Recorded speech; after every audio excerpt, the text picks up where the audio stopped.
Some shows talk about one team. Other shows barely talk sports. This show will talk Packers, Brewers, and Bucks every day. It's Wisconsin Sports Daily with Steve Sparky Fifer, served up by Wendy's on 1250 AM and 105.7 FM The Fan. Download the Wendy's app today.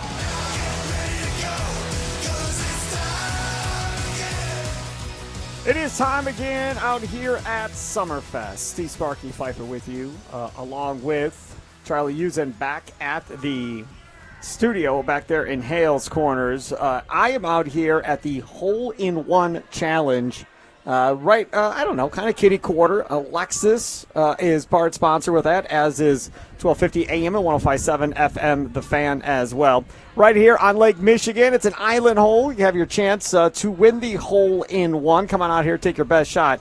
I will tell you that somebody has won the main grand prize, Hole-in-One. They won it on June 19th. It wasn't too long into this thing that somebody already hit a hole-in-one. Now, there are some people when you bowl, you feel like, I shot a 300, and then you shoot another 300, and another 300. All of a sudden, you've got somebody that's shot like 15 or 20 300s. I don't know if that's necessarily the case, Charlie, when it comes to hitting holes in one, right? Do you know anybody that has more than one hole-in-one in her career? Not that I can think of. One of my buddies, he does simulator leagues, and he has a hole-in-one in that, but I don't know very many people that do it in person. Every time I see the hole-in-one challenge, I always think I can do it easy, and then I would step up to it. I'm like, nope, no shot, I'm hitting this.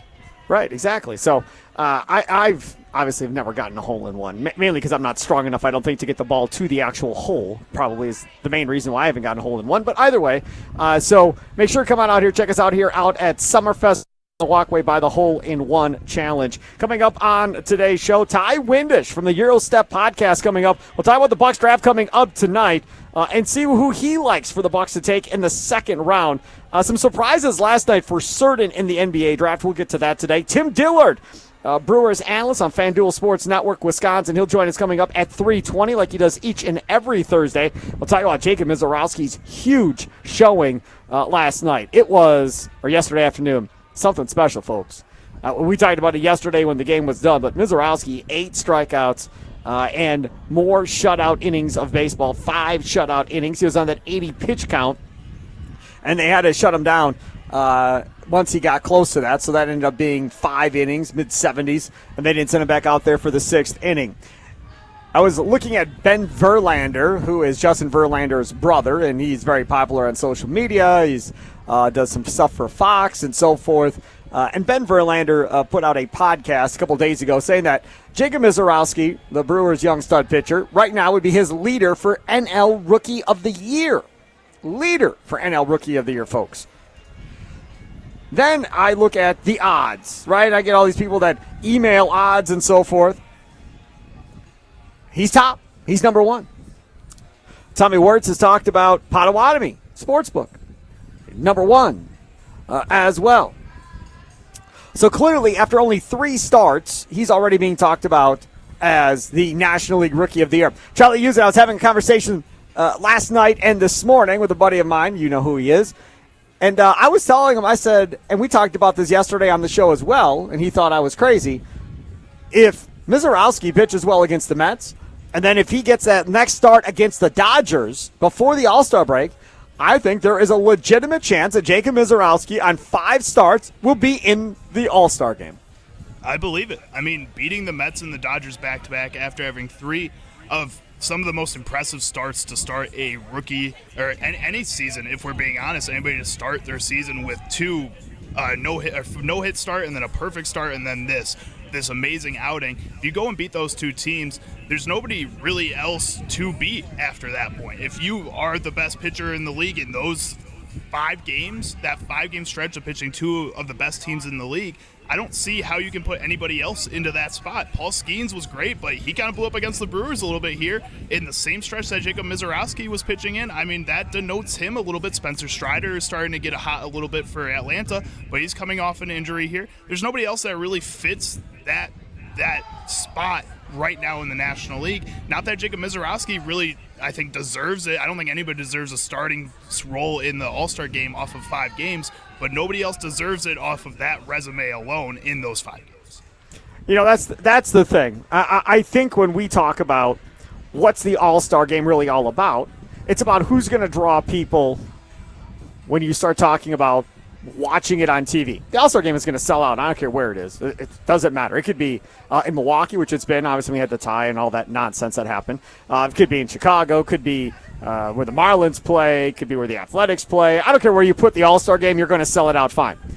But I think when you start talking about building all-star rosters, some of this has to be about who is going to draw eyeballs. And if there's an opportunity to put that person on TV because they're playing really well, even if they don't get voted in, then figure out a way to get that person into the all-star game. Last year, I believe it was on 11 starts, they figured out a way to get Paul Skeens to the all-star game and start.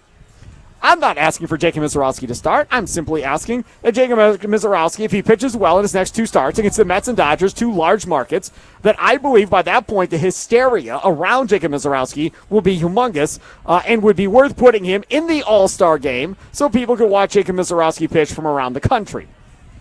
Having said all of that, in this conversation I was having with a friend of mine, we were talking about Rookie of the Year, as you and I were just talking about. And he pointed out an interesting fact to me that I don't think anybody else has really brought up. And that is a little thing that they changed. How long ago has it been, Charlie? A couple of years? Last couple of years they've changed this, right? I think so, yeah. It was pretty recent. Yeah. Last couple of years. And what they did was, in order to incentivize these teams for bringing up their rookies before they normally would, that if you bring up a rookie and he finishes in the top three of Rookie of the Year, whatever else. I guess it's really not incentivizing the teams. It's incentivizing the players, I guess, to a certain degree. I don't know. If they come up and they finish in the top three in Rookie of the Year, they lose a year of service time for that team, which means you would lose having Jacob Mizorowski for that extra season, which means Jacob Mizorowski would get to free agency 1 year earlier. Now, let's think about this for a second. We have the Rookie of the Year, probably, if he stays healthy and continues to pitch well, and Jacob Mizorowski. But in a weird way, as a Brewers fan, we don't want him to win Rookie of the Year? He can't even finish in the top three in Rookie of the Year. And as of right now, I don't see how that doesn't happen based on how well he's pitching if they continue to pitch him. Now, I have said previously that normally, when you're talking about a young arm coming up, you increase their innings by about 25 to 30% year over year. Last year in Nashville, AAA, he threw about 97 innings. That means this year, even though the Brewers have not talked about this yet, I would assume that the cap is going to be somewhere around 125 to 130 innings. After yesterday, he is right around 80 innings as we sit. That means, do a quick math, that's about 50 innings left.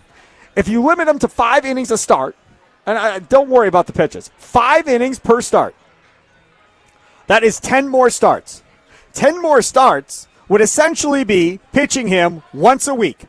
Not every 5 days, definitely not twice a week, but only once a week going forward for Mizorowski. Now the problem is, now you get to that 130 mark, and now the playoffs start. So how much further do you want him to pitch into the postseason? Then you have the options of, okay, we want to limit his innings because we want to use him in the postseason. So we're going to move Jacob Mizorowski to the bullpen, and we're going to have him pitch out of the bullpen, inning here, inning there, and then let him get back into the rotation with, 3 weeks left in the season, 2 or 3 weeks left in the season, stretch him back out, and then maybe be able to use him for the postseason. Charlie, I am so confused and messed up emotionally on this. I don't feel like it's right for a Brewer fan to root against a guy doing well. I don't feel like it's right for a Brewer fan to root for the Brewers to send Mizorowski down when Brandon Woodruff comes up. I don't feel like it's right for a Brewer fan to root for a dominant pitcher to be put into the bullpen and used 1 inning here or there. I don't feel like it's right for a Brewer fan to do that either. But at the same time, if you're viewing it from an ownership perspective and from a general manager perspective for the Milwaukee Brewers, all of those are probably options on the table so you don't lose the extra year of service time, Charlie. Probably, but Sparky, I think at some point here, you've been looking at this whole situation with Jacob Mizorowski from the viewpoint of the franchise, of the ownership. And That's correct. And I think at some point here, when it comes to like things like winning the Rookie of the Year, which matter a lot to a guy, it's an individual award that is celebrating his success on the field. That I understand you want to keep him on this team as long as possible, but you have to give yourself some happiness this season too. And I think as a fan, someone who cares about the Milwaukee Brewers, you want to see them celebrate him some way this season. I think at some point here, we're going to see him shut down or put into the bullpen, which is going to be a loss for the fans with Jacob Misiorowski. Yep. I think there's a shot he gets brought back down to the minors like Andrew Wagner has talked about. That's going to be a loss for the fans. I think right now, if you were to at least get him the Rookie of the Year, yes, it would take away a year of that arbitration, but at the same time, you're giving the fans something to salivate on for the future. Right now, all we've talked about is ways that the Brewers are going to take him away from the fan base this season. This is something to keep them at least interested in this situation with this team, with a plan that you're probably right. They're not going to let him pitch, but everybody wants to see him pitch. This is at least a consolation prize. This is the thing. I've said this before, I'm going to say it again. I'm telling you right now, if he ends up in the All-Star game over these next two starts, and then you say after the All-Star game, yeah, we're gonna send him back down to AAA, how is that going to be received by the national media? How is that going to be received by the Players Association? How is that going to be received by the fan base? I mean, if this was that much of a fear, then maybe you shouldn't have even brought him up to begin with, Charlie.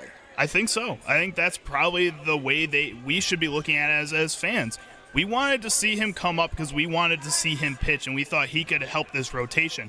When they brought him up, they didn't really need to. They didn't need to do all of this. They've been adding pitchers to this rotation. They've been completely fine. They could have brought Logan Henderson back up. Carlos Rodriguez could have gotten another shot. They didn't have to bring Jacob Misiorowski up, but they brought him up because they knew the fans would love it, because they wanted to see what you can get out of him. If you just send him back down after seeing that he could be one of the best pitchers in the MLB, what is the point of that? You're just running yourselves in circles over and over again, and at some point here, the fans are going to get fed up with him.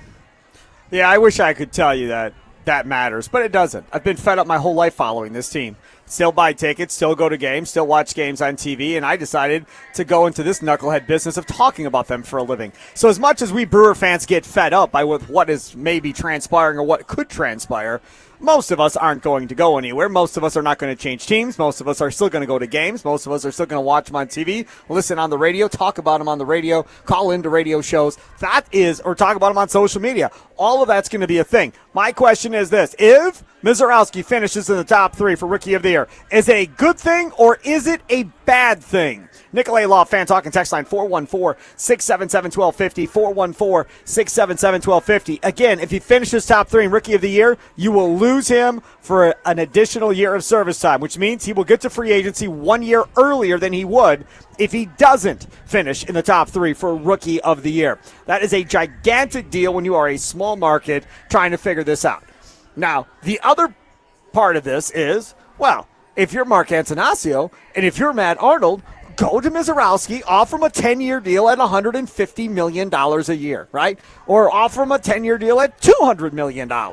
Something along those lines where it's $15 or $20 million a year, and similar to Churiel, but offer him more money. Because he at least has done something in the big leagues. When you paid Churiel the money, he hadn't even seen a pitch in the big leagues at that point. This is the thing. And again, as Charlie likes to say, I keep talking about it from an ownership standpoint. But I think this is how you have to think if you're a fan when you're rooting for a small market. You have to think how they think to prepare yourself for what's about to occur. I think the reason why you don't go sign Jacob Misiorowski to a 10-year, $150 million deal or 10-year and $200 million a year deal is quite simple. With pitchers, you're going to have elbow issues, shoulder issues, multiple Tommy Johns over 10 years, whatever the case may be. The weird Brandon Woodruff injury that he's battling back from that we haven't seen many of. All of these injuries are possible, right, when we talk about pitching. So you are really putting yourself in a position to where you could really screw yourself. You may pay him all this money and he may be hurt for multiple years. He may not be the same guy by the time you get through the contract, and then everybody's mad that you gave him that contract. Now, there's also the possibility that Misiorowski is a stud, wins multiple Cy Youngs, goes to an all-star game year after year, and you come out smelling like roses on the other side. But if you are the owner of this baseball team, and you're talking to Matt Arnold, the Brewers general manager, And you're going, okay, man, I understand. You want to spend all this money on this pitcher. And by God, like, who am I to argue as the owner of the baseball team that he doesn't deserve the money? He definitely deserves the money. But Matt, like, I've been reading this piece by Kurt Hogue on the Journal Sentinel about his top 35 prospects, and then I read the stuff by Sam Dykstra and Jim Callis and MILB.com, and I read the stuff in Baseball America. I'll read all about our farm system, Matt. We got a lot of good young pitching, these guys say, that are coming up. I saw how good Logan Henderson was earlier in the year before you sent him back down. He seems like he could be a really good frontline pitcher. Got to feel good about that. You guys are really hot on this Priester kid who we just got. Patrick, until Mitch Nellis had a dream about him before his 3 starts ago, was doing really well till Nellis jinxed him. But he was doing really good till that point. It's like everything lines up to where I don't think we need to overpay for a pitcher. We have plenty of young pitching. You and your staff have proven over the course of time, along with David Stearns, that we can develop pitching in this farm system. I can take your $20 million a year and give $10 million to Jesus Made, who's the top prospect for the Brewers. I give another $10 million to Luis Pena, who's just as good as Made is, maybe better according to some. I can pay both of those guys long-term deals to match Churio, and we might have 3 stud players, position-wise, on this team for 10 years versus 2 possibly, with a big question of whether or not he can stay healthy in Mizorowski. I don't think I want to go down that road of having to pay Jacob Mizorowski all that money. Doesn't that make sense to you, Charlie, going at it from that approach if you're ownership of the Milwaukee Brewers? I guess. That also just sounds like loser mentality. Right now, you have a guy that you, Sparky, have called potentially one of the best pitchers, one of the best players you are going to see live at some point here. Oh, there's no doubt. I mean, again, we'll see. This is really early on, but he's going to have a chance to break all kinds of Brewers records depending on how long he stays here. The way you just broke it down made it just seem like you're convincing yourself that you don't need this player. And you probably don't. Realistically, they have done a good job doing all of that. But you have him. You have him right in front of you, and he is that good. And he just sold out an entire stadium, which is something that nobody on this Brewers team has done in a really long time. This is really exciting to have this right in front of you. And I know you don't want to give all that money because you're so worried about injuries. But injuries can happen to anybody. Jackson Churio could go out there and get hurt tomorrow and end his season. It could change the trajectory of his career. But then you can't use that as an excuse not to pay position players then moving forward. I think at some point here, when you have this talent right in front of you, when you feel like this guy could win Rookie of the Year after 5 starts, could be the All-Star starter after 5 starts, you have to take that and run with that at some point here. This is an organization that is built on waiting and trying to find these players like Jacob Mizorowski, like the Jackson Churios, and now you're starting to get those players, and you have more of them under control in your minor leagues. Start now to taking that next step. You got to get out of that cycle like I'm talking about, and this is the exact exit out of that cycle that we're looking for. You can't pass it up. This is the thing for me, is you keep talking about getting out of this cycle. I don't think as a small market you ever get out of that cycle. I think you're always in that cycle when you're a small market in baseball. Now, if they get a legitimate, CBA done here with a legitimate hard cap and all that stuff, okay, then you can talk about getting out of that cycle if you're Milwaukee. But if you're a small market, you're always in that cycle of figuring out how are you going to move on and get better and when your best players leave. Some fans call it, you're the minors of the major leagues. Mizorowski will hit free agency and he'll be off to the Yankees for a huge deal, or he'll be off to Philly or wherever he may be. And that very well may be. Maybe that is where he ends up. But that is why you have to take advantage now of going out and seeing this kid. That is why you have to take advantage now of buying the jersey and being aboard the train. But the question we're asking is, if Mizorowski finishes in top 3 Rookie of the Year, is it a good thing or is it a bad thing? Nicolay Law Fan Talk and Text Line 414-677-1250, 414-677-1250, Facebook and Twitter at The Fan Milwaukee. We're on YouTube, streaming live, baby. Check us out there, too, at The Fan Milwaukee. Out here at Summerfest at the Hole-in-One Challenge. Last night was the NBA Draft. The Bucks did not have a single pick. Good news is the Bucks pick at 47 coming up tonight in the second round. We'll talk with Ty Windish of the Eurostat Podcast. More about that coming up here at 2:40.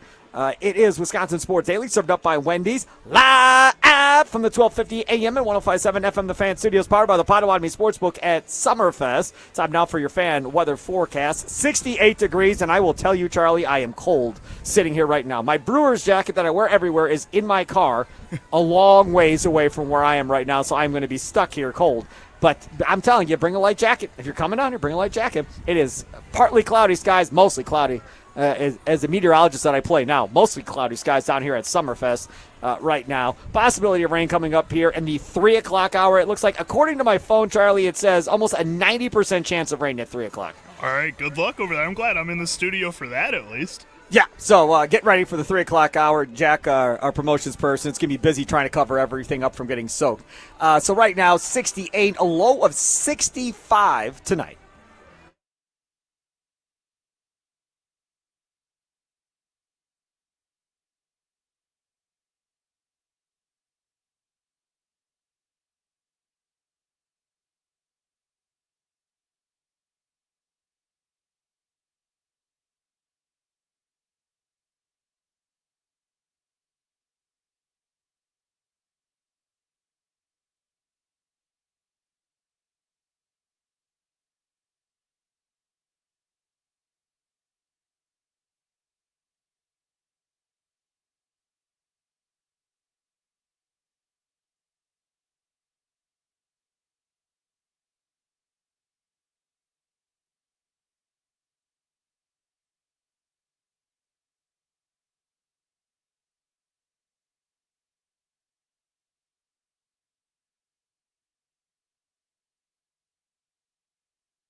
Welcome back. It is Wisconsin Sports Daily, served up by Wendy's as we broadcast live from the 1250 AM and 1057 FM The Fan Studios, powered by the Potawatomi Sportsbook out here at Summerfest. The Sparky Fifer with you, right by the Hole-in-One Challenge. Lexus and The Fan all a part of that. Come on out here, take your cracks at the Island Hole and see how you do. I said this before, kind of, you can build a tradition with it, right? You got a smaller kid, I don't know, 6, 7 years old, 8 years old, whatever.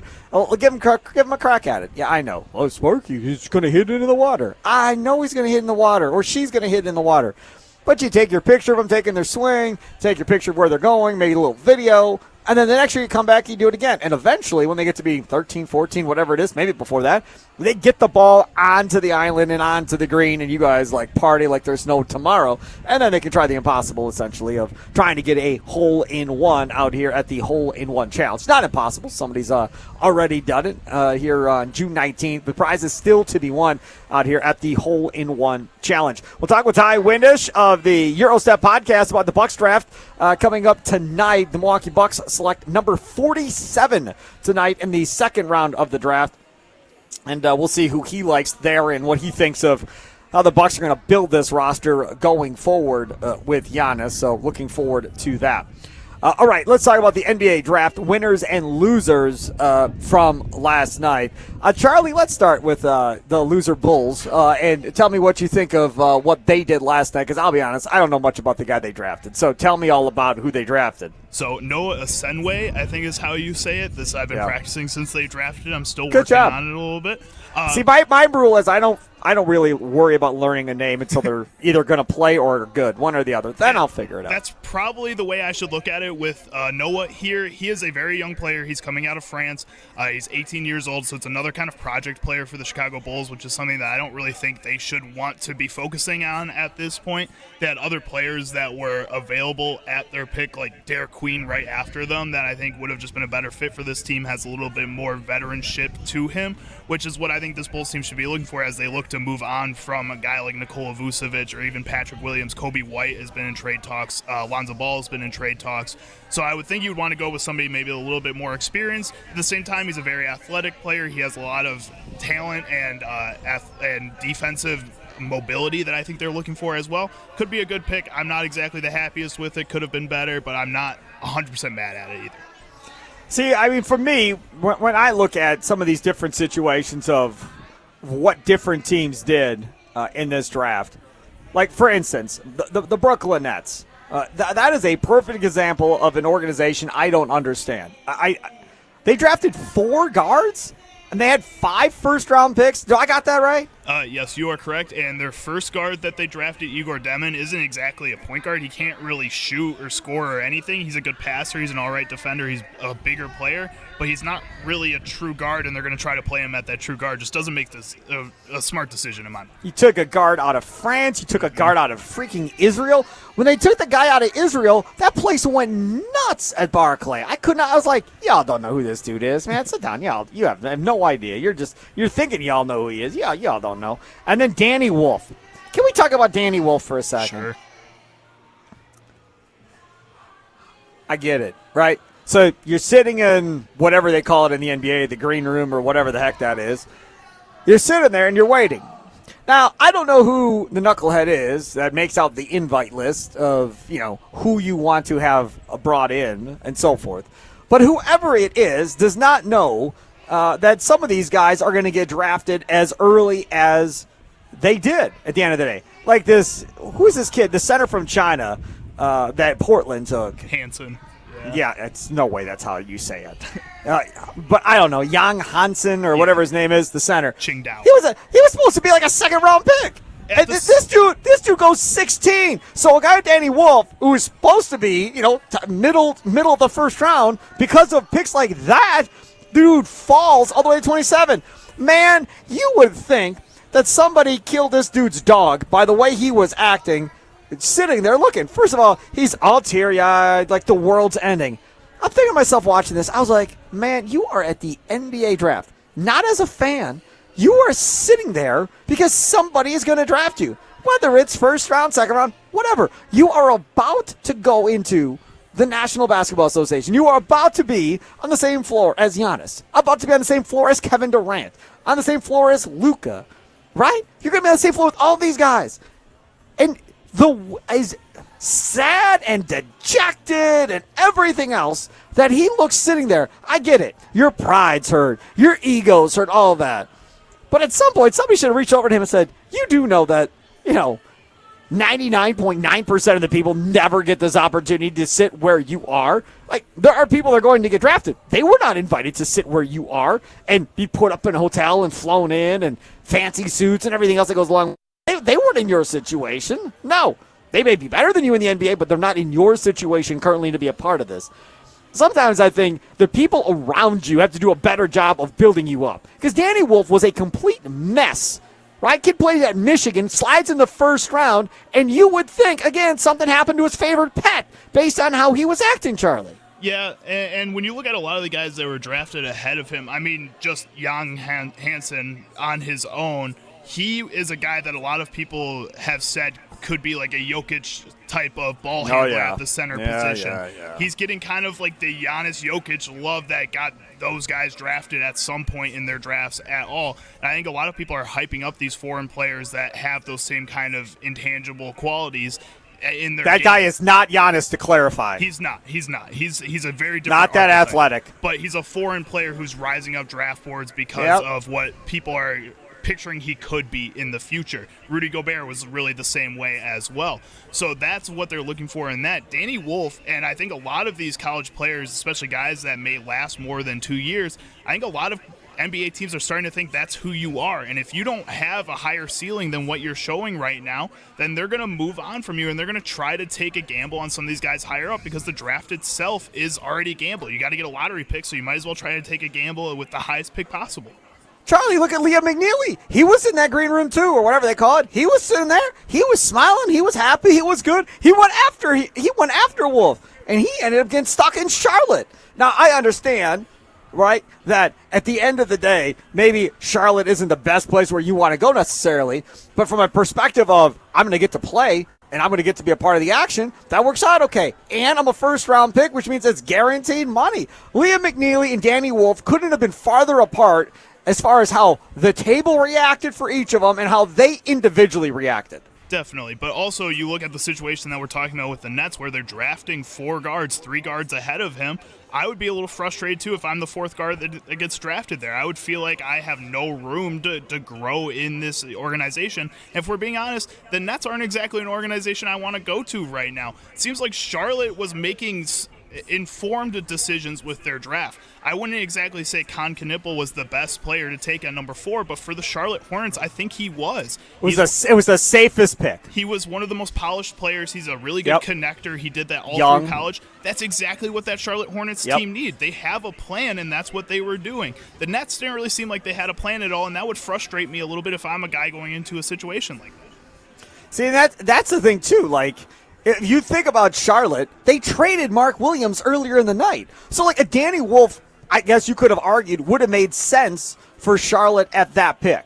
The Nets took a bunch of guards, like you said, so it makes sense for them to take a big at that point as well.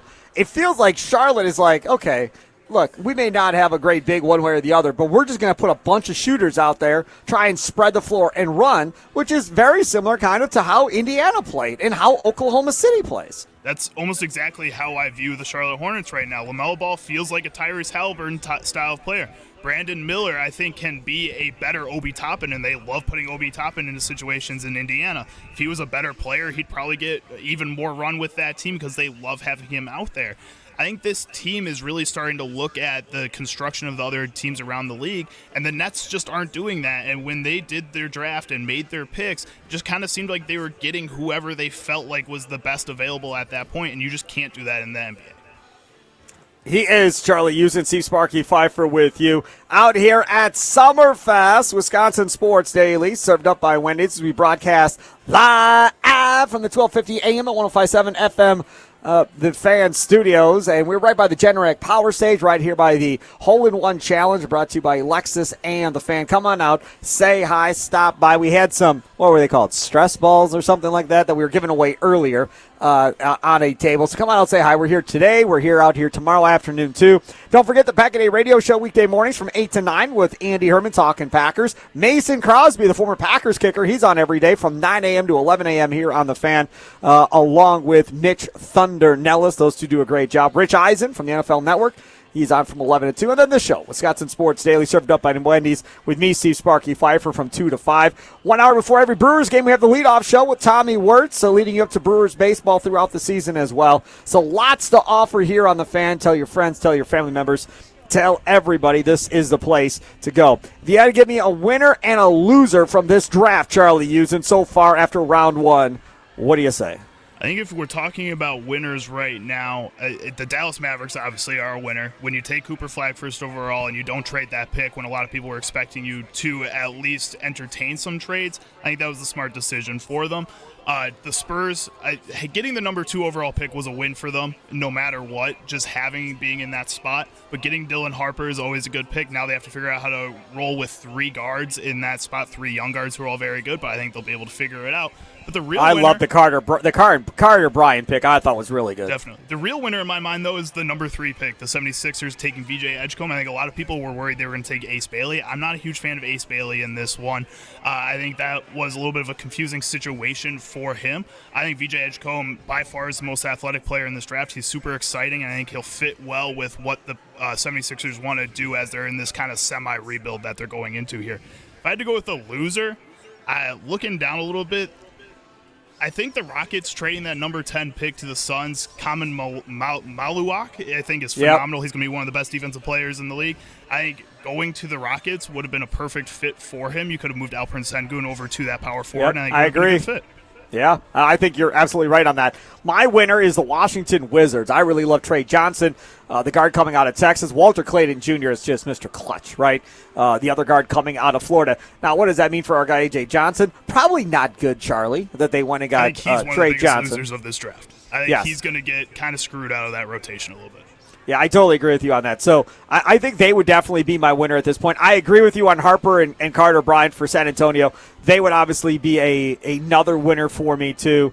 The other thing about this, too, is the Orlando Magic are another team. I'd like that Jace Richardson pick, the kid out of Michigan State, being able to come there and play in Orlando and give them another playmaker, another scorer to go along with your Orlando Magic. I call them your Orlando Magic because you're the biggest Orlando Magic fan I know. The Magic, dude. I love the Magic. They're so much fun, and I agree with you. I think they, a lot like the Charlotte Hornets, seem like they've had a plan this offseason, and they're just attacking it. That's what I like to see out of a smart organization.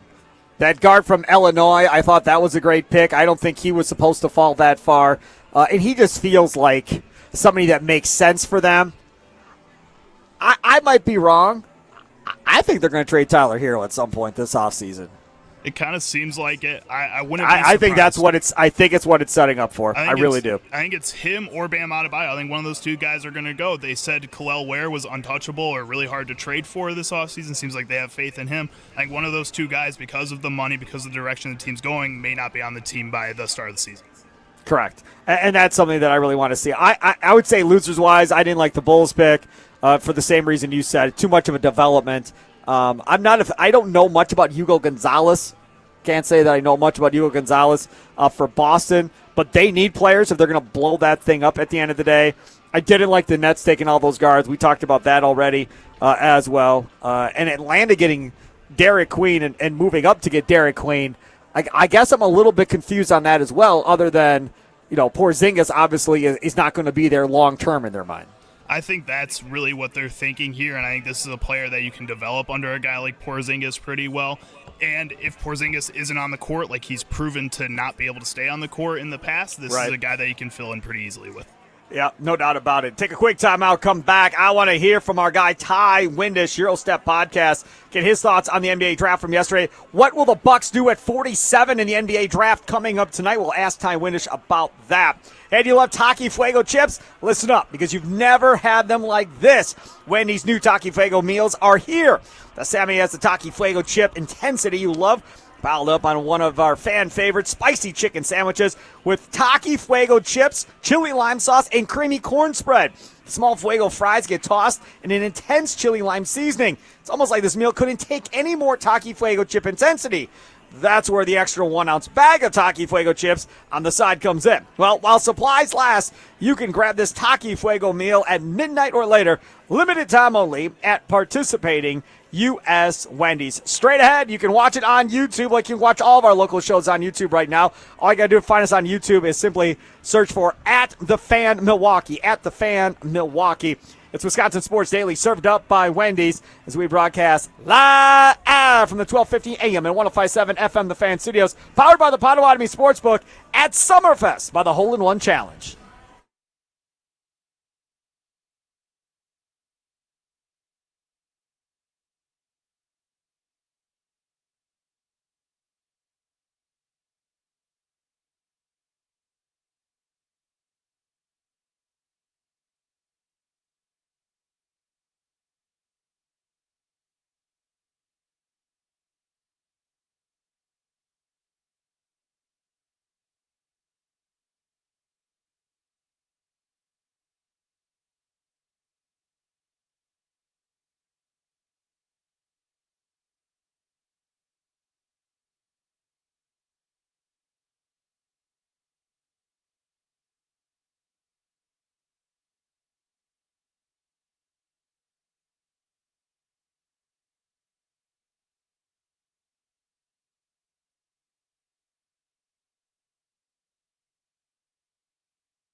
It is Wisconsin Sports Daily, served up by Wendy's as we broadcast from Summerfest, powered by the Hole-in-One Challenge. Lexus and the Fan are teaming up to sponsor the Hole-in-One Challenge. Come on out, hang out with us right there along the water or along Lake Michigan.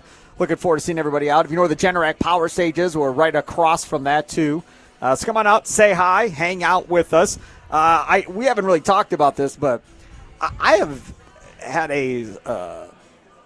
I don't know what you call it, a membership, a subscription, pay for, whatever.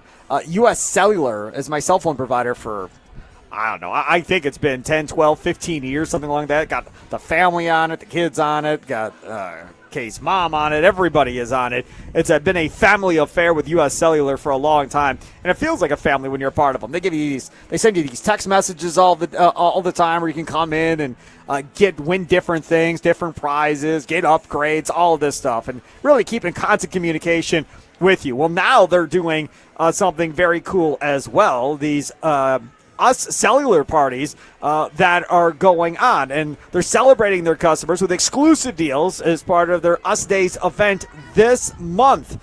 Now, they're having essentially parking lot parties. Yes, I swear to you, they're parking lot parties. This includes big discounts on new phones and tablets, plus other giveaways and events.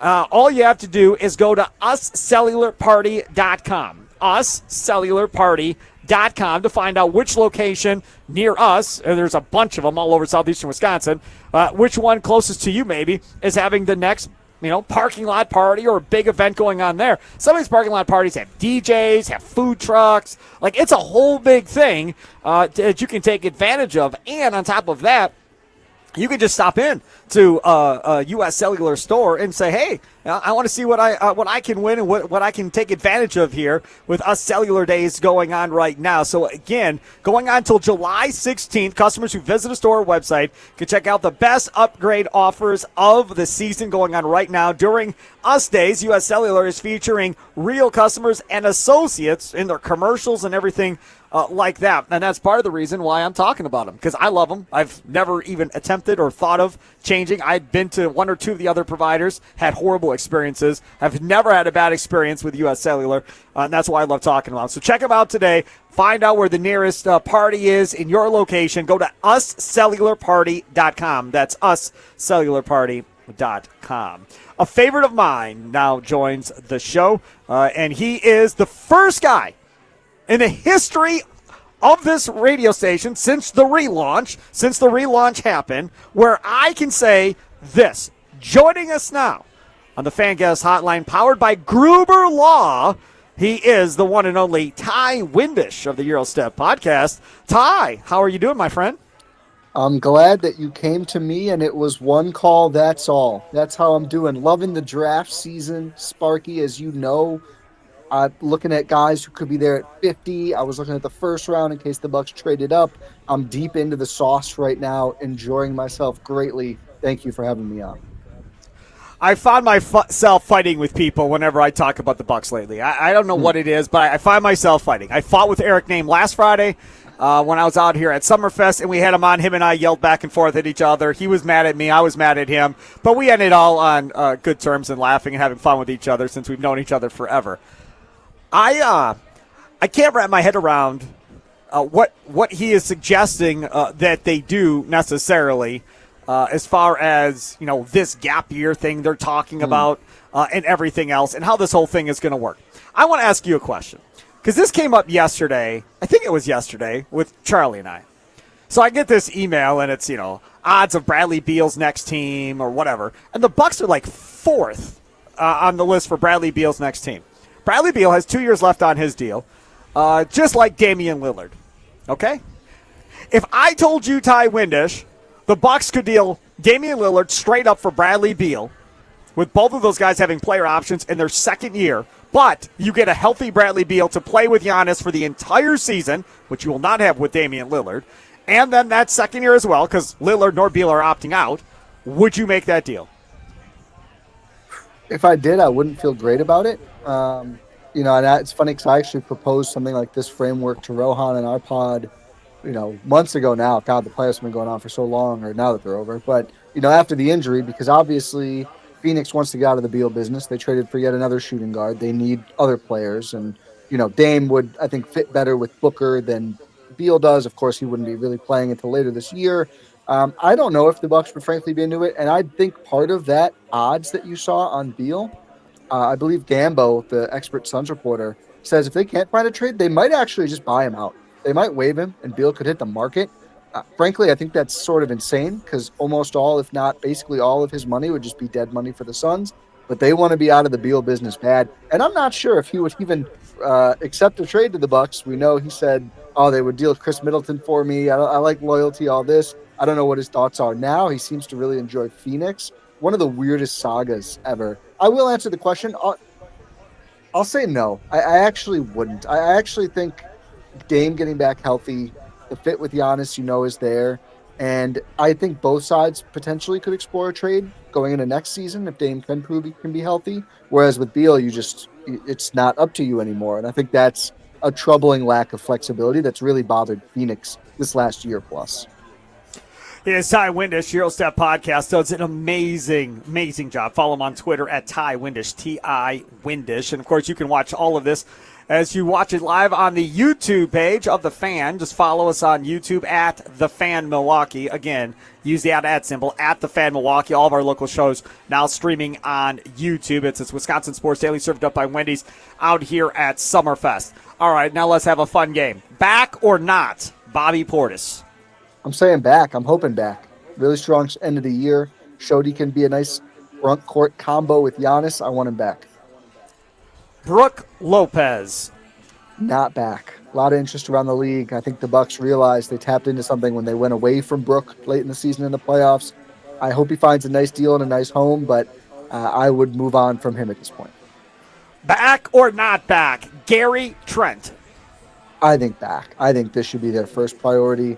As much of the MLE as it takes, I think Trent needs to help you keep that offense afloat with Dame out for most of next season. I think it's fool's gold. I think it's John Salmon's possibly part two here.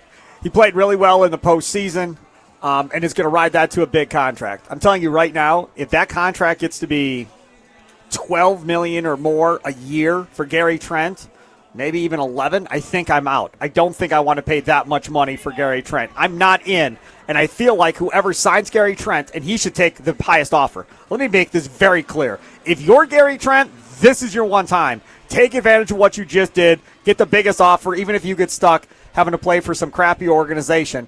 Take the deal and go. Me personally, I'm not going that high. How high are you willing to go for Gary Trent? 14. Absolute max you could give him. Woo. I would do it. Guys had multiple 18-point per game seasons on good efficiency. You really are going to need some sort of shot creation and offense. And I think he was a good fit. He showed he can be a good fit down the stretch. Weird year for him, but he pulled it out.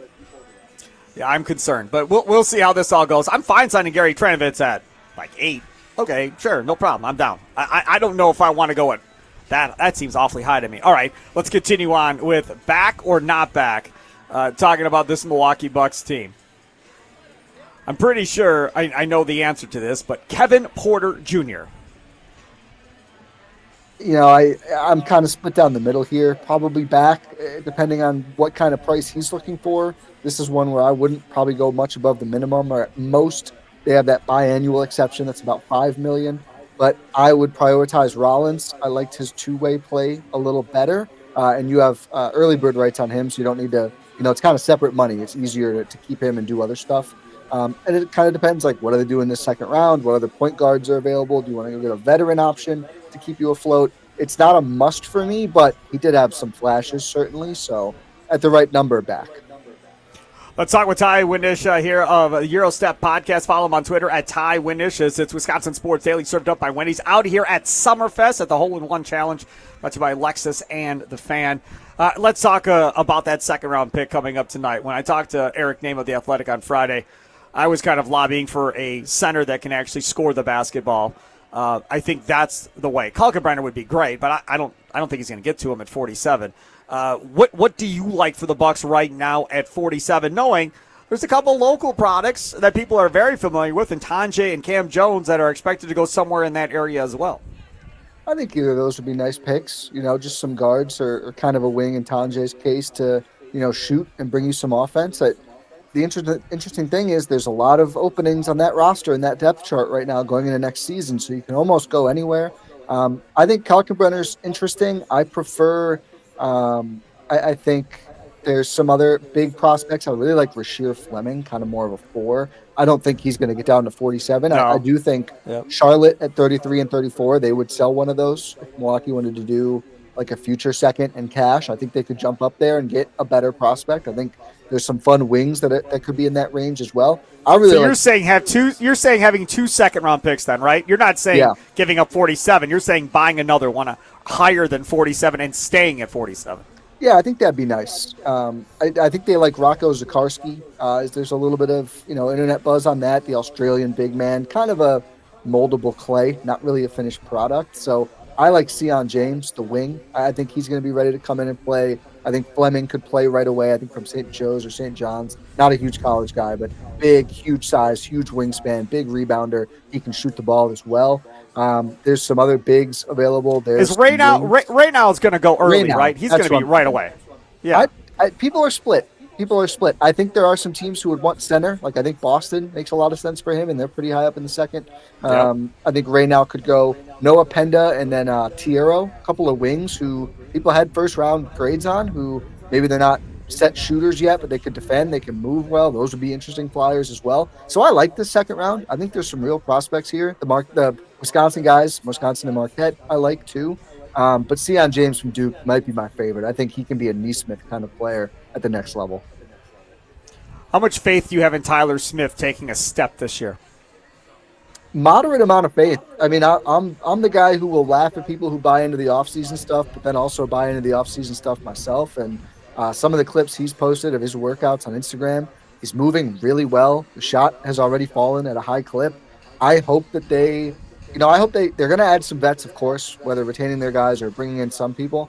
I would like to see some rotation spots dedicated to giving these younger guys some burn. I think that's their path to building another contending team with Giannis. You got to hit on some of these draft and second draft guys. And Tyler Smith, at that size, the way he shoots it and how athletic he is, that's a rare combination of 3 things in this league that just leads me to believe he should be at worst a bench spark plug kind of player. And I think there's more room to grow. I don't think he's ever a center. I know everyone wants him to be a center, but could he be a Bobby Portis replacement someday? I think probably yes. I don't think he's going to be as strong as Portis, but I think he probably will move better even as he gets older and a little bigger. Ty Windish, I'm going to ask you one last question here as we wrap this up. Again, check out Eurostep Podcast. It's amazing. Ty Windish, Roland Cotty, those guys do a great job there. I want you to tell me, providing they don't add a star player, right, a guy that's been in All-Star game, Trae Young, Bradley Beal, whoever it may be, providing they don't do that, providing they're coming back with just random Joes that are going to play with Giannis, how would you change how they play offensively going into this season? Would you change how they play offensively, and how would you play Giannis? Yeah, I would take notes from that team in Denver and that big fella in Denver. I think it's going to be point Giannis. Even if they brought in like a Zach LaVine right now is available. That's a guy who's been interesting in the past for me. Even if they do that, I mean, Giannis after Game 5 was asked about basically running point guard with Dame out and said, "I'm energized by that. I think that's my next step as a player." Giannis doesn't say things by accident. I think Giannis wants to do that. I don't think he obviously didn't want Dame to get hurt or not be available, but I think he wants to be on the ball more. I think he sees these players around the league like Nikola Jokic, like Luka Doncic, who are able to dictate their own terms of engagement more offensively, and I think he likes doing that. So I think it's going to be a more Giannis-focused offense with players moving around him. It's not going to be, okay, your turn, my turn, with like him and a Gary Trent or whoever they bring in. I think it's going to be more, how do we build an offense where we have cutters, we have shooters, we're athletic, these lineups with like Trent and AJ Green and Portis where Giannis has all this space, and if you double him, there's going to be a shooter or a cutter open. They need to lean into that. Less of the plotting Lopez, no disrespect to him, but teams wanted him to shoot. You need players that teams cannot afford to let shoot around Giannis, so they have to make harder decisions. I think that worked down the stretch. You look at the numbers, they won the Giannis Portis minutes in that playoff series when they lost 4-1 and kind of got stopped. So I think there's something there. Lean into open floor, Giannis at the point. He is Ty Windish, Eurostep Podcast. Follow him on Twitter at Ty Windish. Go ahead. I always like to let you promote on the way out. What you got going on? We got a pod coming tonight. We're going to be live on Bleacher Report, actually, but it'll be on our pod feeds after. breaking down whatever the Bucks do at 47. Do they trade up? Hopefully they don't trade out because then it's a really boring episode. But we will be covering live pretty much as soon as they make that pick at 47 overall or do something else with it. And we will be all over it. We will break down whoever they pick or don't pick, and then free agency Monday. So we'll be right back previewing that, and of course wrapping up covering whatever they do next week. It's a beautiful thing. There he is, Ty Windish. Thank you so much, Ty. Appreciate it. Thank you. Ty Windish joining us for the very first time on the Fan Guest Hotline, powered by Gruber Law. One call, that's all. We are out here at Summerfest, Hole in One Challenge, brought to you by Lexus and the Fan, right here on Lake Michigan. It's an island hole. You hit over a bunch of water, try to get it into the hole, and all kinds of different prizes available. Come on out here, give it your best shot. Also by the Generac Power Stage. Come on out, say hi, hang out with us. Coming up next hour, Tim Dillard, FanDuel Sports Network, Wisconsin Brewers analyst, will join us to talk more about Jacob Mizorowski. He joins us coming up at 3:20. But coming up next, we're going to talk about the future of the Milwaukee Brewers and really who is part of the future of the Milwaukee Brewers as we look at this. Hey, Wade versus Diener is back for year 3. Join NBA stars Dwayne Wade and Travis Diener on June 27th for the Champions for Literacy celebration as they make an impact in Milwaukee and at Marquette. Tickets on sale at wadeversusdiener.givesmart.com. It's Wisconsin Sports Daily, served up by Wendy's, live from the Fan Studios, powered by the Potawatomi Sportsbook here at Summerfest.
Some shows talk about one team. Other shows barely talk sports. This show will talk Packers, Brewers, and Bucks every day. Every day. It's Wisconsin Sports Daily with Steve Sparky Fifer. Served up by Wendy's on 1250 AM and 105.7 FM The Fan. Download the Wendy's app today.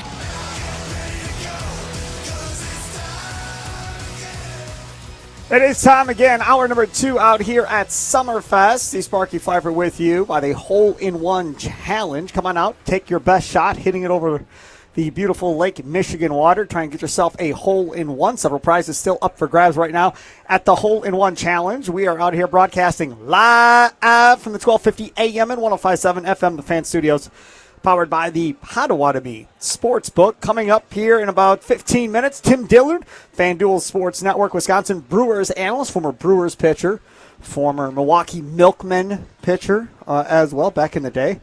So we'll talk to Tim Dillard, get his thoughts on Jacob Misiorowski and what he's seen so far. 3 starts in. He's got 2 more starts before the All-Star game.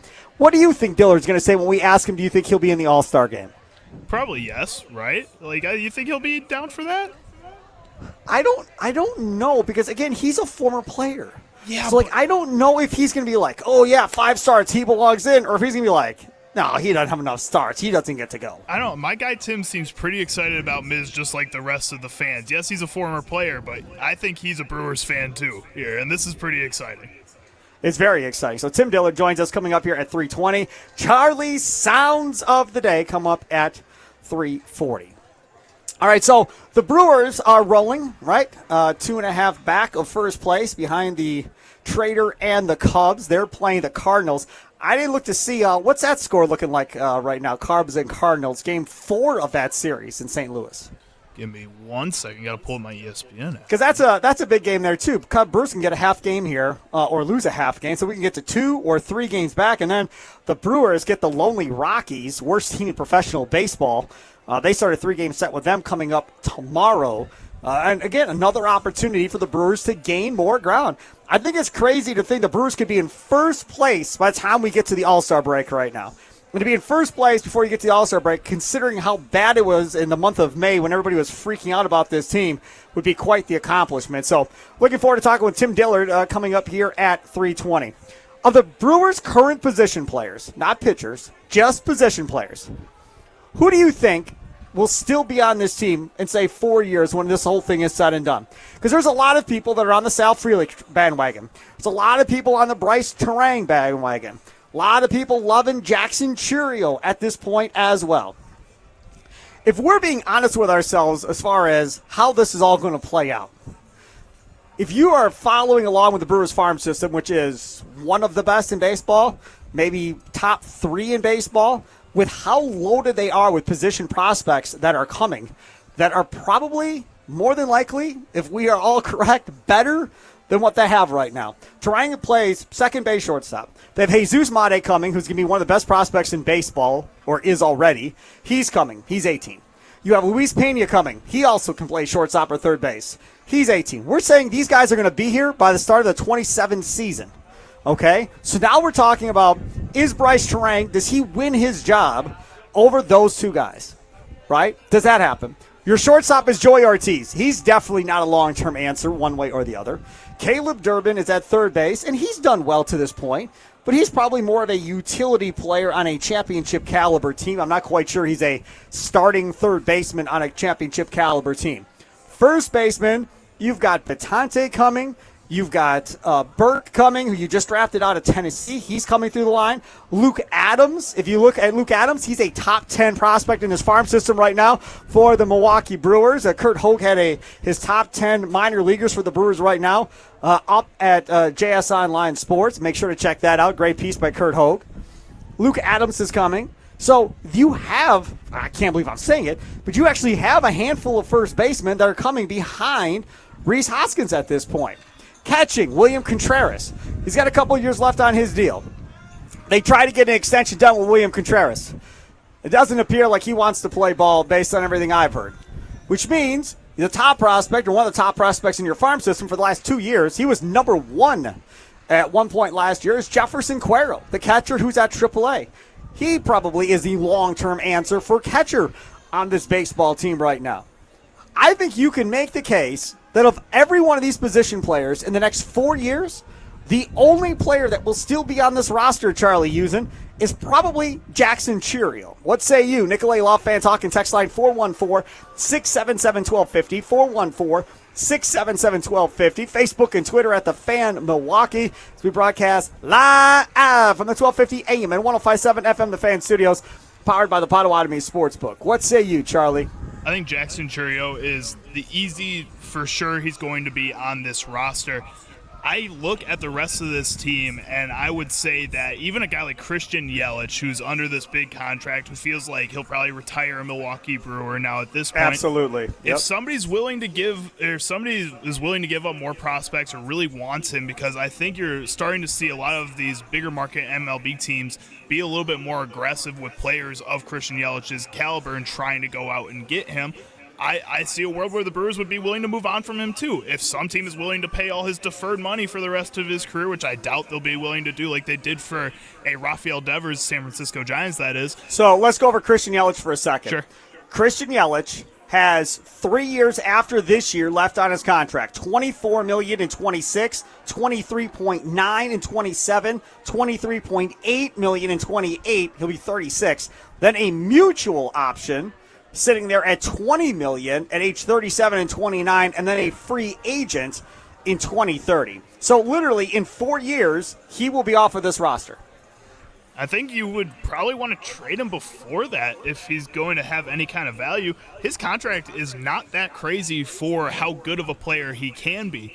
We just had the topic, I think it was on Monday, is do you feel like Christian Yelich is back to being that feared status of a hitter? And he's starting to kind of show the signs of that. The whole first half of last season, he was one of the most feared hitters in baseball at that point. You see those signs. There's going to be a team like the Yankees or the Dodgers or San Francisco that's going to be willing to make a move for him. And again, if it includes him paying all his deferred money, which is only $2.3 million for, granted, all the way till 2042, that's not a lot to those teams. I think you can survive with that. And I think if you can get him off the roster before them, that I would do it if I'm the Milwaukee Brewers. Let's talk about Bryce Strang. There's another guy. He'll go to free agency going into the 2030 season. At age 30 will be his first year in free agency. So you have him under contract for 4 more years. So in 4 years, you would be going into, he will be in his last year of his arbitration before heading into free agency. And again, if Made and Pena are everything they appear to be coming up through this farm system, offensively, he is not going to be able to hold up with both of those two guys going forward. Now, again, could Bryce Strang be the second baseman and Made at third, Pena at short, or Pena at short, Made at third? Is that a possibility? Sure, I think that's a possibility. But don't forget about Cooper Pratt, who's closer than both of those guys, who also plays the shortstop position. He can play the shortstop. I think you have – that's not really their biggest worry right now as a team. I think you can survive if you were to move on from a guy like Bryce Strang. At the same time, his defense is so valuable that you can find a spot for him somewhere on this field. And I think realistically you're going to have to find a way to keep one of the current 4 guys from second base to third base on this roster in 4 years. I think one of those guys should be on this team. I don't think so. I mean, you've got Pratt – you've got Made, you've got Pena, you've got a host of first basemen coming behind them, or behind Rhys Hoskins and Jake Bauer. I don't think anybody on this infield, including the catcher, are on this team in 4 years. I really don't. I just think that when you're looking at the amount of guys that we're hoping are going to replace these roles at some point in the future here, the odds of all of them working out is pretty slim. Fair. I think at the same time, you'd want to keep a guy like Bryce Strang or a guy like Caleb Durbin maybe around that's just fresh to the team in order to keep some kind of consistency and have somebody on the roster that you know you're going to get something from. It may not even be just a drop-off of play, but guys getting injured. Brock Wilken is going to be out for 8 to 10 weeks now because he was celebrating in the minor leagues. That's something that can happen to anybody, so keeping one of these dudes around I think would be very beneficial to a team that's going to be extremely young in 4 years. Here's Charlie Usen, Steve Sparky, Fifer with you out here at Summerfest, right by the Hole-in-One Challenge brought to you by Lexus and the Fan. Also over here by the Generac Power Stage as we talk about the Milwaukee Brewers and asking you a relatively simple question. Of the Brewers' current position players, who do you think will still be on this team in 4 years. Nicolay Law Fan Talk at text line 414-677-1250, 414-677-1250, Facebook and Twitter at The Fan Milwaukee. I am confident, Charlie Usen, in saying that in 4 years from right now, so not the 26, not the 27, not the 28, but the year 2029, I am confident in saying that that team will be way more talented than they have right now. They will be way more talented than the team they have right now. That's how much better this team will be in 3 or 4 years as these guys come up. They're winning right now. Very impressive. The talent they have coming behind these guys, even more impressive than what you're watching. I'll take it a step farther. I think when this next slew of prospects get up here, they'll have a better chance of possibly going to a series than the Braun, Fielder, Hardy, Hart, Weeks team did. Why? Because there's pitching coming with the hitting. And when Doug Melvin and Jack Zarensik and those guys built that Brewers team back then, they had no pitching. They had to overpay for Jeff Suppan. They had to get Randy Wolf. Ugh. They had to get all of those different guys in order to do this. They had to give up the farm system to get Sabathia. They had to give up the farm system to get Zach Greinke. I don't believe the Brewers are going to be in that position. The Brewers are going to be in a position of strength from pitching and hitting in the next 3 to 4 years that these guys come up. Very exciting time. If you're not following the Brewers minor league system, you should. Kurt Hogue has a great three-piece deal right now on jsonline.com. 2 days ago, he did prospects 35 to 21. Yesterday, he did 11 to 20. Today, he did his top 10. All really, really good stuff as scouted by Kurt Hogue. Make sure to give that a read if you haven't already. But they are in really, really good shape right now. And then Tommy Wirtz does a great job on the leadoff show, powered by the Potawatomi Sportsbook. 1 hour before every Brewers game, we get you up to date with what's going on. We get you lineups. We get you hear from Pat Murphy, anybody else that may have talked before the game. Plus, Tommy Wirtz every day does a Building a Winner segment brought to you by the Ironworkers. And it's a look at every level of the minor league system, who's doing well, who's not doing well. It's a really, really great segment that Tommy Wirtz does. Make sure to check it out. Again, 1 hour before every Brewers game. Coming up next, we are going to talk with Tim Dillard, the man, the myth, the legend. Again, he is with FanDuel Sports Network, former Brewers pitcher, and, of course, former Milwaukee Milkmen pitcher, too. I like saying that because I remember getting myself to a game to watch Dillard pitch for the Milkmen. So Tim Dillard is coming up next. Time for your fan weather forecast. Right now, 69 degrees down here at Summerfest. Looking like possible rain coming up tonight based on by hour, 6, 7, 8 o'clock, maybe some rain showers. A low of 66 tonight.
Welcome back. It's Wisconsin Sports Daily, served up by Wendy's as we broadcast from the Fan Studios out here at the Hole-in-One Challenge, brought to you by Lexus and the Fan. Take your shot at a hole-in-one and your chance to win several different prizes. You come out here and do that. Be sure to take advantage of that.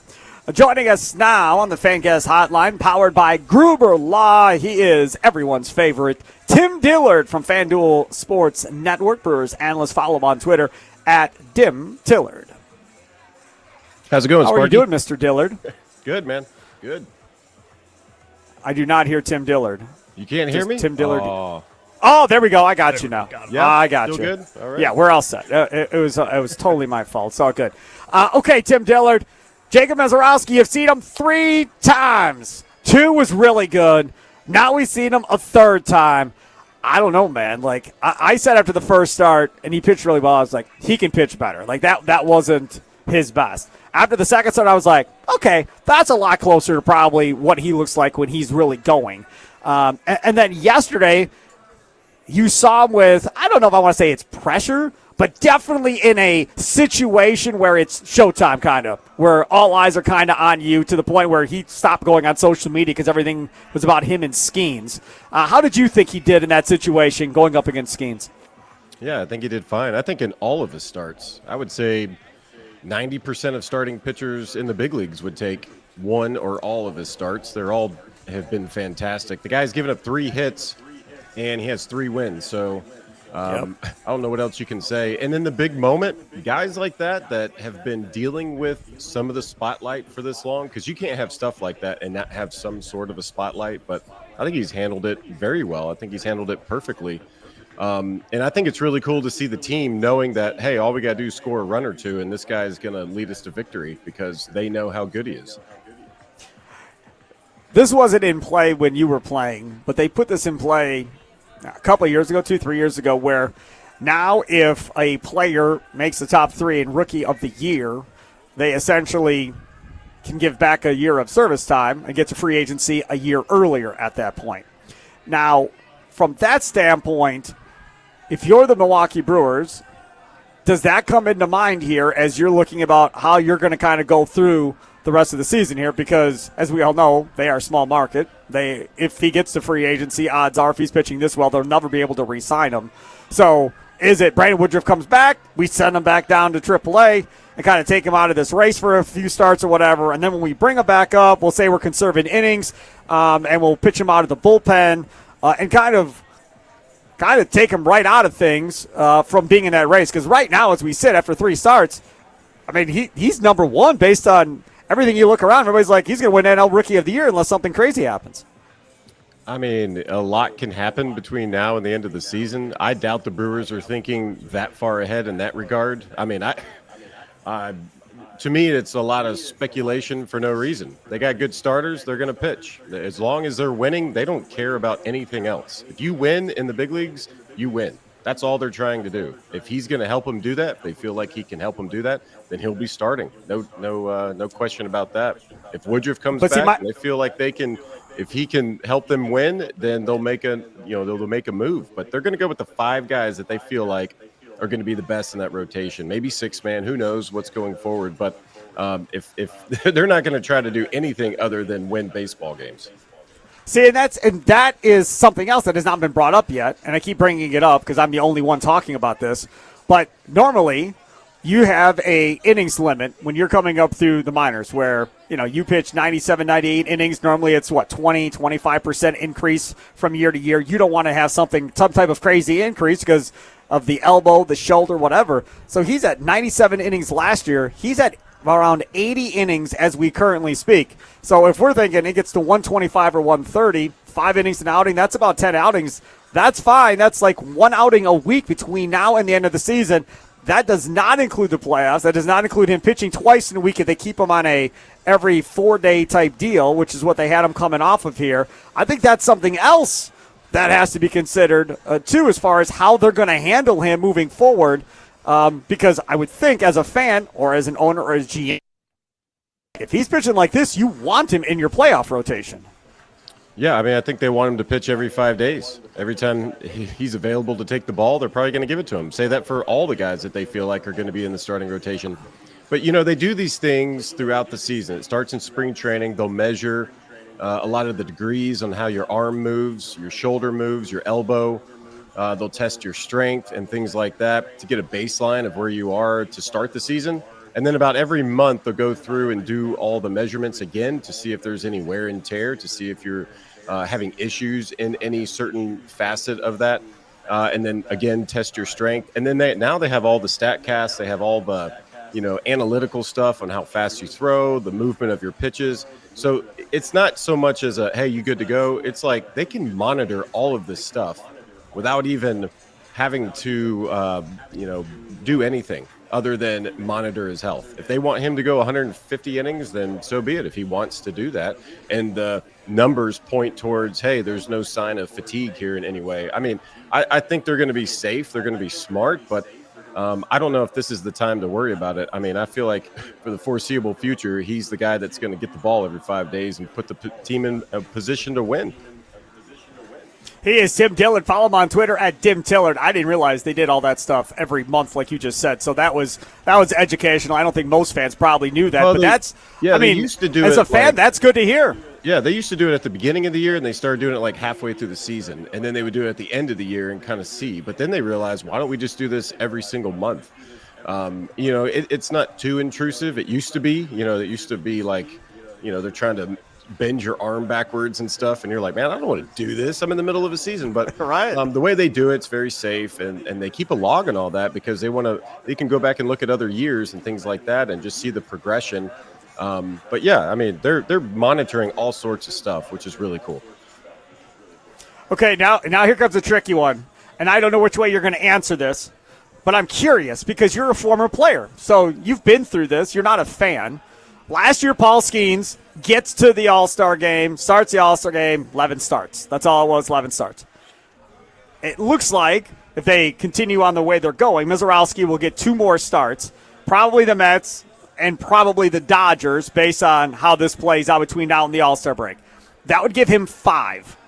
Is 5 starts enough to make a case to put him into the All-Star game if you're Major League Baseball? I mean, I think it would be cool, but if that's the case, then you're probably robbing a guy that has probably had, 16 to 20 starts of that's good in the big leagues and helping their club. It might be unfair to a lot of those guys that maybe deserve to get in there. I don't even know if 5 is enough. I don't even know the qualifications. I feel like there is some sort of qualification that you got to have. You can't just, say, hey, this guy's good, throw him in the All-Star game. I don't know. I'm glad I don't have to make those decisions, but I look at it as there's somebody that's been doing it all season long and putting together a really good season. You got to reward that. He is Tim Dillard again, FanDuel Sports Network analyst. Make sure to follow him on Twitter at Dim Tillard.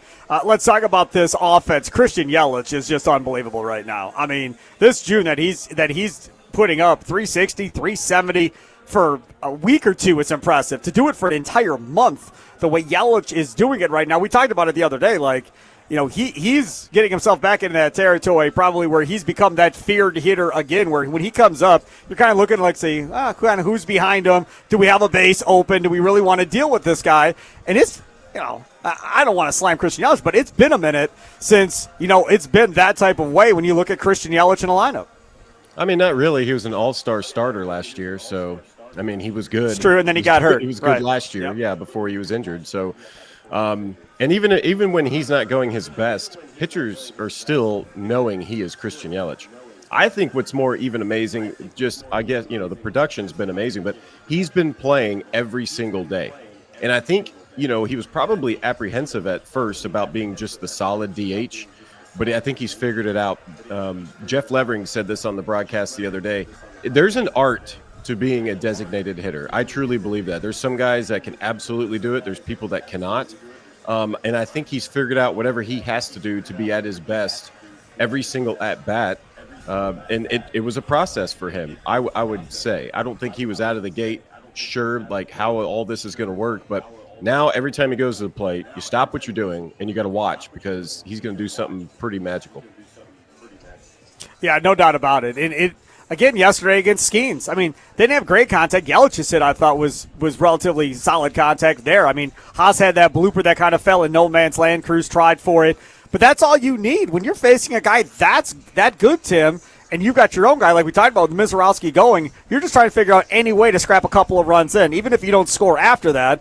Like Pat Murphy was saying, our offense maybe wasn't necessarily the best, but it was good enough. And from that perspective, when you talk about this Brewers offense, I think it was Isaac Collins who said, that's Brewers baseball, man. That's how we do it. We just try and figure out a way to win. And maybe that's that edge or whatever Pat Murphy was looking for is something that I think they've been playing with here now for a minute, I don't know, 2, 3, 4 weeks, something like that. Well, I mean, if you have a team that lives and dies by the home run, you will either live or die. There's really no in between. And the Brewers have found a way to score runs in a lot of different ways. They can beat you with speed. They can beat you by just not swinging the bat and walks. That was the case a little bit yesterday. And then they just get rewarded by putting the ball in play.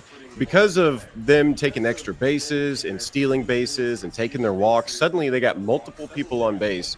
And if that changes the defense, that plays into the favor of the hitter. So all this stuff is connected. Yes, home runs are awesome. But the other day, I think in a span of 4 games, they had 6 sacrifice flies, which means they are very conscious of guys on base, and they are very aware that they need to get them in no matter what. I mean, Bryce Strang's had a couple of, drag bunts. We're seeing other guys push bunt the ball. They actually did bunting practice on the field the other day, and it was pretty amazing, these guys, what they work on and what they're trying to do. So, yeah, they have speed. They have the personnel that can put the ball in play. So lean into that. Because if your whole lineup's trying to hit home runs off Paul Skeens, that is not gonna happen. Yeah. So you're gonna take what you can get, put the ball in play, and put a lot of pressure on the defense and the pitcher. And that's what we saw in the, second inning, I think, yesterday. Yeah, second inning got 4 runs, yep. That's another good question I guess I have for you. Does this team with Murphy work on bunting in those situations more than other managers that you've seen or been around at this level? I think so. I feel like it was last year. I feel like there was more PFPs with pitchers. There was more bunting practice. There was base running practice. I mean, they're doing all this stuff in such a way that makes sure it's fresh. And, I mean, when I was coming up, we barely did any of that. Maybe once a month. And I would even say when Craig Counsell was managing, maybe once a month you would see guys out there. I remember Josh Hader one time, I talked to him after doing PFP. He's like, man, I'm winded. He's like, I haven't done PFP since spring training. And that kind of stuck with me because I was like, yeah, I mean, when do you ever working on this kind of stuff? And now what we're seeing is almost once a homestand or maybe once a series that you see this kind of emphasis on.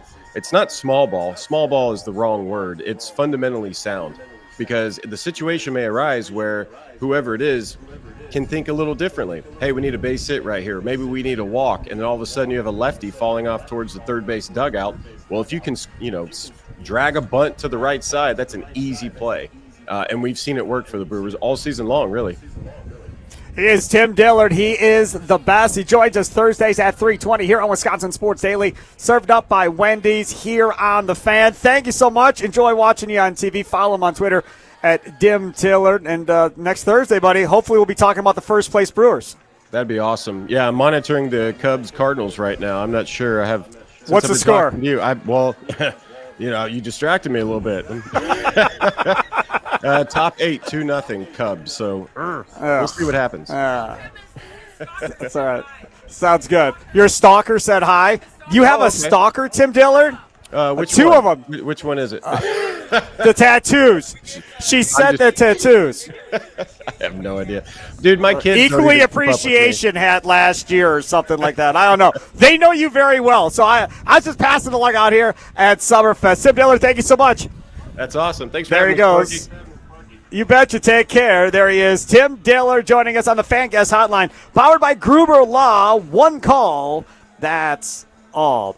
Potawatomi Sportsbook, folks. That's where you're going to want to be. 6,500 square feet of Lots and lots of colors, lots and lots of fun. 2 levels. That center screen, the Potawatomi Sportsbook, is 2,000 square feet. Got the Potawatomi Sportsbook kitchen, all-day brunch. 48 beers on tap, a dozen different specialty cocktails, burgers, sandwiches, wraps, homemade pastries, and desserts made on-premise every day at the Potawatomi Hotel and Casino. You got those kiosks, gambling kiosks right there. You can make your bets as you walk in from the 4th floor of the garage at the parking garage, which is free. Make your bets there and then head to some fine dining, or you can go play some slots, some poker, some blackjack, whatever it is you want to play, and then head on over to the sports book and watch the games you got your money on. Check them out today. Potawatomi Sportsbook. Reserve your seat ahead of time. Potawatomi.com/sportsbook. Potawatomi.com/sportsbook. Nominal fee, but that goes towards your food and beverage costs. Coming up next, Charlie Sounds of the Day. It's Wisconsin Sports Daily, served up by Wendy's, live from the 1250 AM and 105.7 FM The Fan Studios, powered by the Potawatomi Sportsbook. Sparky here at Summerfest.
Welcome back, Wisconsin Sports Daily, served up by Wendy's. Here at Summerfest at the Hole-in-One Challenge, Lexus and ourselves, the fan, all a part of that. Come on out, take your swings at the Island Hole right here on Lake Michigan. We're right by the Generac Power Stage. Want to come out, say hi, hang on out. and would love to see you. I'm talking to people in commercial breaks, listeners, and so forth. So come on over, say hi. If you love Wendy's classic chocolate and vanilla frosty flavors, there's some big news. They're all new Frosty Swirls and now Frosty Fusions. It's the same creamy treat you've always loved, now a flavor refresh. So what's the new flavors? Okay, well, we got Frosty Swirl, strawberry, brownie batter, and caramel. Now, I'm telling you right now, the Frosty Swirl, when you go get the caramel or the strawberry or the brownie batter, ask for extra swirl. Ask for extra swirl. You will not regret it. Now, they also have Frosty Fusions. So take those Frosty Swirls and add in other stuff. So now you have the Oreo Brownie Fusion, the Caramel Crunch Fusion, which is like pieces of toffee, and then the Pop-Tart Strawberry Frosty Fusion at Wendy's. So clock in for sweet treat time with Wendy's. All new Frosty flavors. A refresh on a classic? It's gotta be Wendy's. Time for Charlie's Sounds of the Day. What sound clips will Chicago Charlie pick today for Sparky? Will Sparky become enraged? Will laughter ensue? It's time for Charlie's Sound of the Day. It's Wisconsin Sports Daily, served up by Wendy's on The Fan. All right, Charlie Sounds of the Day. All this is your top 3 clips from around the world of sports, picked by Charlie Use It. Could be from TV shows, could be highlights, could be sound bites after games, whatever Charlie finds, whatever he thinks are the top 3. And a lot of times he does is trying to poke fun at me and trying to get me going one way or the other. Charlie using What Say You for today? Definitely going to get you going with the last one for sure. Dandy. The first 2, though, I don't think will get you as much going. We're going to start with Ken Rosenthal of Fair Territory nice on the guy. FanDuel Sports Network. Awesome, dude. He Yep. is a guest on Foul Territory all the time. You know, that show. This is his own show, Fair Territory. He was discussing the MLB needing to embrace what we saw yesterday in Jacob Mizorowski versus Paul Skeens. What we saw this week, yesterday, Mizorowski versus Skeens, the debut of Chase Burns, it reinforces yet again the value of a starting pitcher, how we need as a sport to bring back the starting pitcher. Now, we had in December a report issued by Major League Baseball, a study that they commissioned that pointed out to many of us the reasons why injuries are taking place at such a high percentage. A lot of us knew what was the reason or the reasons were, but this report kind of identified it. Velocity, spin, all of these things, all the max effort. Okay, that's great. But what have we done about that since? What has the league done about that since? Where are we with this? Bringing back the starting pitcher, keeping pitchers healthy.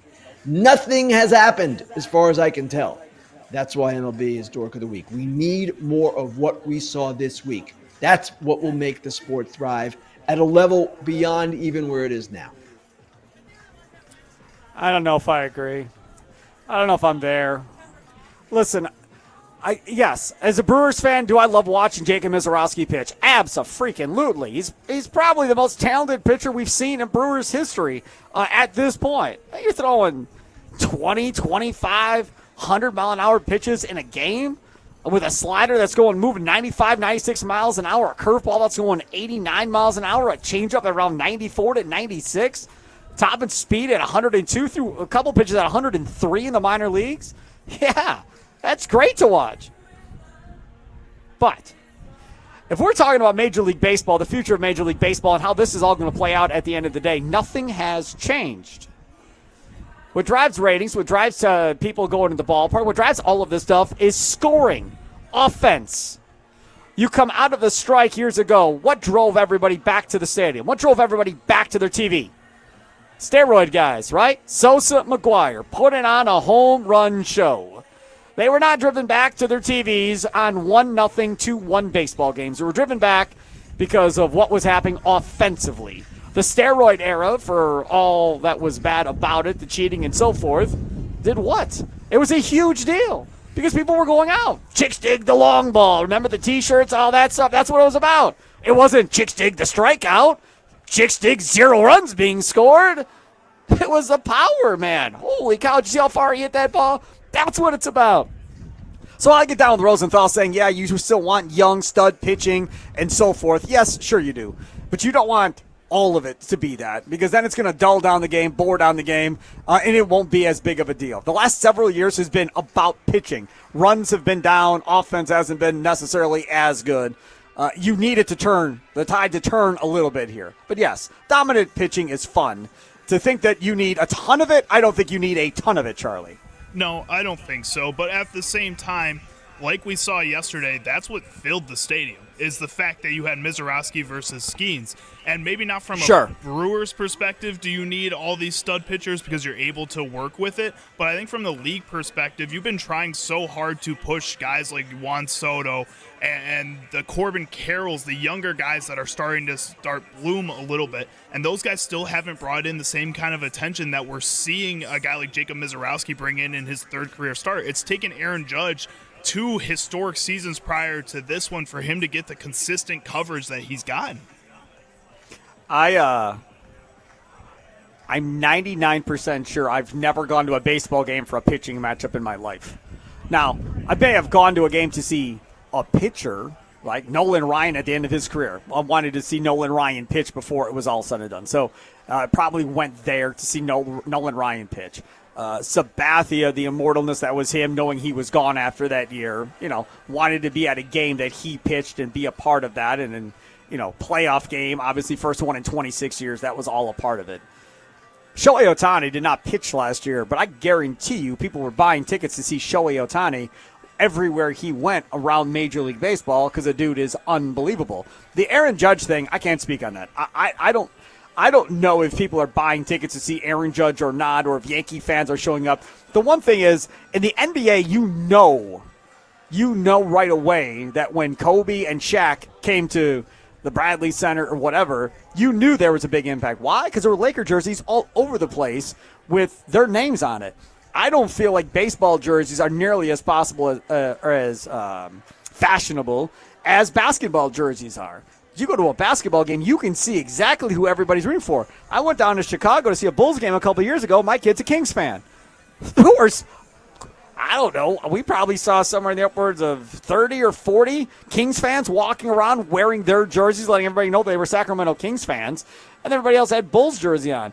I don't know if you go to a game at American Family Field if every single person is supporting their team wearing a jersey one way or the other based on who they're rooting for. I don't feel like it's as big of a deal sometimes in baseball as it is in basketball. I think it is. The last 2 games I've seen this season, both times I've seen tons of Cubs fans, and then the second game at a Cubs game. No, I am fan. No, I understand that, but was it a Brewers-Cubs game? Yeah, it was a Brewers-Cubs game. Because I've seen Cubs jerseys at Brewers games when they weren't even playing the damn Cubs. So that's why I was wondering. I think also baseball jerseys, yes, they may not be as overall popular as like basketball jerseys, but the people that buy baseball jerseys wear them all the time, are going to be wearing them at games. And the Pirates game that I went to last season, I saw people in a ton of Paul Skeens jerseys wearing them at AmFam Field.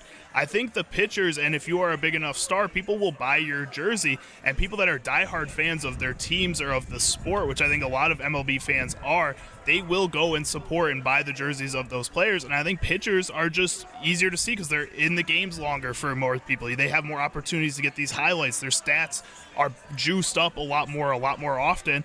I think it is valuable to have these types of pitchers on your roster and for the game of baseball. All right, let's go to cut number 2. All right, next up, we are going to head over to the NBA draft last night where Ace Bailey was taken number 5 overall by the Utah Jazz, one of 2 teams he said he did not want to go to prior to the draft. A lot of people were confused on the decision by the Jazz. This is Jonathan Givony and Bobby Marks reacting to the selection last night on ESPN. Ace Bailey did not work out for a single NBA team. He's the only U.S. prospect that declined to do so. This was not one of his preferred destinations, Utah. He was hoping to get to either Washington, New Orleans, or Brooklyn. The Utah Jazz selected Ace Bailey knowing that. This is a little bit of a stunner, but if you think about it, this is an outstanding place for Ace Bailey. They have a wide open wing situation. They have a huge need for a star in his mode. They have an outstanding coaching staff. I think Ace Bailey's going to recover from this very quickly and realize that he landed in an outstanding situation with the Utah Jazz. It just shows you there's only so much an agent can control in this process. If an NBA team decides they're going to take Ace Bailey, that's exactly what happened. And this is the first move that Austin Ainge has made as a head decision maker in the NBA, and it's a big one. Jonathan, thank you. I mean, considering the talent that Ace Bailey has, it's no surprise that Utah had the chance to draft him, and they did. Bobby, how do you evaluate the situation when you're hearing that, okay, maybe this wasn't a player's preferred destination, but he has an immense opportunity here? I give Utah a lot of credit here, right? Here's a player that didn't come in for their workout, and I think it shows you that we kind of tend to over-evaluate the individual draft process here when they go out there. Utah needed to get a star. This was the best available player. It doesn't matter if he came in or not. Listen, you should know automatically with the last name Ainge, he doesn't give a rip what you want or what you think. He is Danny Ainge's kid for a reason. So Austin Ainge being in that situation to run that Utah Jazz franchise, and as Giovanni pointed out, this is his first draft. And also that was pointed out very well by Marks, they need a star player in the worst way, right? Marketing and whatever else they got there, fine. But they need a star to build around. Now, is Ace Bailey going to be a superstar in this league? I have no idea. But if you base it on mock drafts and all these draft experts like Giovanni and all this, they all said he's third best player in this draft. That he should go 3. Now, whether or not that is agreed upon by anybody else, I don't know. But if Austin Ainge believes that he's got a chance to be a superstar, then you should take him, regardless if he wants to play for a year or not. Because he only has 2 avenues to go here. You don't want to play for the Utah Jazz? No problem. Sit out all year, go back to college. Oh, wait, you hired an agent, so that takes care of that. So now I guess you're just going to sit out and wait, or I guess, I don't even know. You know what? I don't know the answer to this.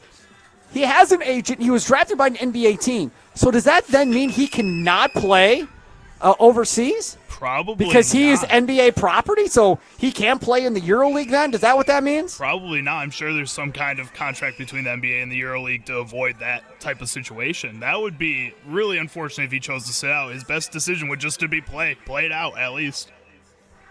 Yeah, so I think he's stuck. So he's got to go play whether he wants to play or not. But I agree. I think that's a good situation for him where he can be featured and he can be the star. That's what he wants to be. Because there's no other reason I want to go play for the Wizards. There's no other reason I want to go play for the Pelicans. I mean, they're horrible. Why would you want to go play for those horrible organizations for? So at least with the Jazz, you could be in a similar situation. Now, maybe the nightlife isn't what he wants in Utah, right? Maybe not. Maybe everything else that he wants out of this deal isn't the same. But if it's about being put in a situation where you can be featured and you can be a star, then going to Utah is a good move for Ace Bailey, whether he realizes it now or not. Third clip. All right, and last up here, this is something that was getting Bucks fans a little riled up on Twitter earlier today. Shams Charania was on 2 different ESPN shows. No. I'm going to ban this dude from this show. The first clip we're going to hear is from the Pat McAfee show, and then the second clip right after is from Get Up earlier 2 this clips? morning. No. It's 3 clips. We don't need 2 clips. Pick one, and that's good enough. No, it's combined. You have to hear them back to back because that is what Bucks fans were mad about on Twitter, is the way he treated 2 different stars in similar situations, and Bucks fans were a little upset about it. Josh Kroenke would never consider or want to trade Nikola Jokic. When the Luka Doncic trade happened, Nikola Jokic is one of those types of players that you never would expect to just be willingly traded. And, people around Denver know, they're never trading Nikola Jokic. Nikola Jokic, by all accounts, has never looked like he wants to be traded. He's probably somewhere on his horses. He has no idea, Josh Kroenke said. He cares. I doubt if there's a player that is out of sight, out of mind as much in the offseason, it's him. Giannis Antetokounmpo has been in Milwaukee for 12 years, and so I reported during draft, combine, and lottery week that he was open-minded about seeing are there best possible fits outside of Milwaukee, and that is a due diligence process that he has undertaken. Everyone around him has undertaken as well. But again, he's been there for 12 years, so there's a level of equity in seeing what can the Bucks do at the draft, what can they do during free agency, how can they improve the team. He has said on record he wants to compete for a second NBA championship. They've got free agents in Bobby Portis, Brooke Lopez, Kevin Porter Jr. And so he's going to remain open-minded. I don't think his future is necessarily tied to this week, to free agency week. It's going to be a process where you see how this team looks into July, well into July potentially, and then ultimately he will see how the Bucks look, how the chess pieces look across the league, and ultimately have some form of a resolution. So what are we mad about? So people were upset that despite Giannis having a lot of the same demeanors, a lot of the same situations, or being in the same boat as Nikola Jokic, that he's so quick to shut down any Jokic rumors, even with people saying no, even with Jokic saying no. And then Giannis in the same boat, even he mentions it. He's talked about Giannis wanting to win a second championship with the Milwaukee Bucks. He's still kind of pushing this idea that there's a world where they're exploring these other options. Again, as I've stated a million times, and I'll state it again, if he wants to shut this down, Giannis, he can. He can. All he's got to do is do an interview. I have no interest in leaving Milwaukee this offseason. Going forward, I'm a Milwaukee Buck. Shams Charania can just take my name out of his mouth, and let's move on. Giannis can end this whenever he wants. And he's not. Eric Naaman, I thought about this on Friday from The Athletic, Bucks beat writer. And Eric Name justifies it saying, well, he's got to keep leverage on John Horst and the Bucks so they continue to try and win in the playoffs. And my retort to that was, then you don't trust John Horst if you're Giannis. You don't trust your GM. And to me, that's crap. John Horst has done everything he can to put guys around him. He went out, he got rid of Bledsoe, he got Drew Holiday. He won you a championship. Then your extension was up. So I got to go get somebody better. So he goes and gets Damian Lillard. Why did he get Damian Lillard? He got Damian Lillard because he needed somebody to score the ball at a high amount. Why? Because you can't stay healthy in the postseason ever. So he goes and gets Damian Lillard. This whole nonsense about, I got to keep leverage on John or leverage on the Bucks is absolutely ridiculous. Now, don't get me wrong. Am I a gigantic John Horst fan? No. But to think that he, of all people, can't trust him to go out and try to win a championship every year, that you got to play this game every year? Every summer we got to go through this? It's ridiculous. It's absolutely ridiculous. And Kroenke, he would never trade him, whatever. I don't know. I read the quotes. To me, it seemed like, well, you never know, right? And then I'm sure Kroenke then calls Shams and says, dude, it's never happening. You please tell everybody it's never happening. Now, has Wesley Edens or Jimmy Haslam called Sharani and said, there's no chance we're trading him? I don't care if he has to be traded or not. We're not trading him. Have they done that? See, you can get mad at Sharania, and I'm sick of listening to him myself, so I hear you. But the people that can stop this are choosing not to. The people that can stop this are sitting over here to the side, not saying anything and letting this thing fester. So either they're in agreement with Sharania of what he is saying, and that's why nobody's saying anything, because the Bucks are like, yeah, he hasn't really fully committed yet, so we can't say anything. And Giannis isn't committing, so he's really not saying anything. Do you remember, what was it, last week? Last week, 2 weeks ago, Giannis said about wanting to go back to the finals a couple more times with the Bucks. And we're like, okay, case closed. I tweeted out, good. How long until this gets brought up again? And literally the next day, Sharania brought it up again. I was like, okay, that lasted a little bit shorter than I thought. And then Jay Williams, who owns a business with Giannis, the former NBA player and Duke player, came out and said, don't read into that. That wasn't a commitment to Milwaukee. That's a dude he owns a business with. That wasn't good. Because he, of all people, should have squashed it if he's boys with Giannis. He didn't. I didn't see Giannis coming out taking shots at Jay. That's why I say, you can be mad, but the guy that controls ending this narrative is choosing not to end the narrative. So be mad at him. Be mad at him for letting this crap go on summer after summer after summer after summer. And here we are again. Free agency starts next week. I don't. You can be mad at Shams all you want. You should be mad at Giannis for not ending this crap, because he's the one that controls all of this. at the end of the day, and nobody else. He just comes out, does an interview with Eric Name, says it. He could put up an Instagram video, a Twitter video. He could do a TV interview with one of the TV anchors. He can do a sit-down with Shams and end it to his face. He could do that, too. I guarantee you Shams will show up with a camera to do that interview if he wants to do an interview. I think that's what How about Shams is this? looking for. Not probably. How about you just do it at one of these Us Cellular parties going on right now? UsCellularParty.com. That's right. US Cellular. I've had them for, 10, 12, 15 years, a long time, and they believe loyalty is never a one-way street. So they're celebrating their customers with exclusive deals as part of their Us Day events this month. So check this out. So their Us Days this year, their exclusive event to celebrate loyal customers with unique offers. This includes big discounts on new phones and tablets, plus other giveaways and events like parking lot parties. Now, everybody's going to be different, right? You go to the website, uscellularparty.com, and find out where the closest store is that's having a party near you in your community. Some of these parties around the country, you have DJs, food trucks, whole thing. It's a whole big thing. Go check out which one is nearest to you.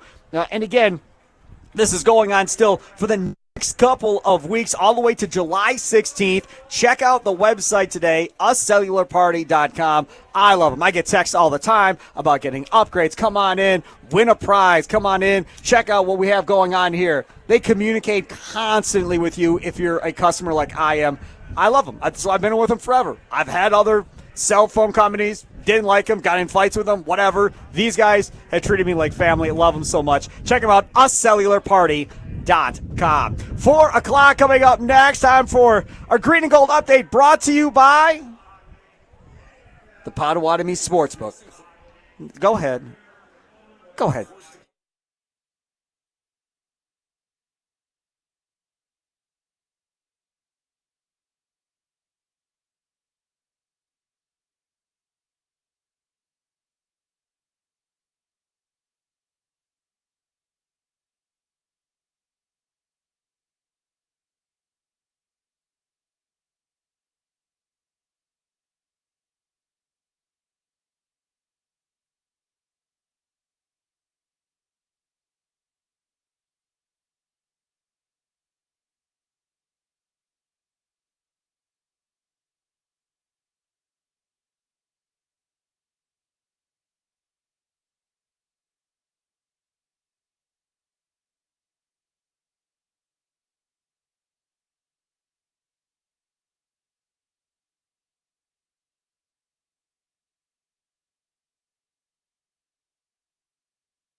Some shows talk about one team. Other shows barely talk sports. This show will talk Packers, Brewers, and Bucks every day. Every day. It's Wisconsin Sports Daily with Steve Sparky Fifer. Served up by Wendy's on 1250 AM and 105.7 FM The Fan. Download the Wendy's app today.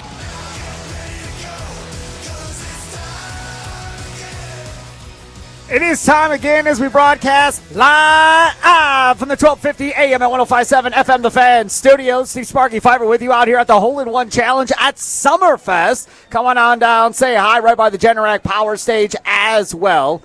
It's not all that crowded down here right now. You can get around pretty easily. I've been out here years past where it's like shoulder to shoulder. People are bumping each other.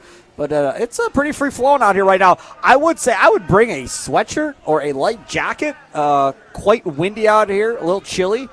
So that would be my suggestion if you're coming down here to Summerfest today to definitely do that. All right, so coming up here in the 4 o'clock hour, second round of the NBA draft is coming up tonight. We'll talk about who the Bucks should take, who you want the Bucks to take coming up at 4:20. Things we missed coming up at 4:40. And don't forget, Wade versus Diener is back for year 3. Join NBA stars Dwayne Wade and Travis Diener coming up tomorrow for the Champions for Literacy celebration as they make an impact in Milwaukee and at Marquette. Tickets on sale at wadeversusdiener.givesmart.com. That's wadeversusdiener.givesmart.com. All right, let's get to our green and gold update.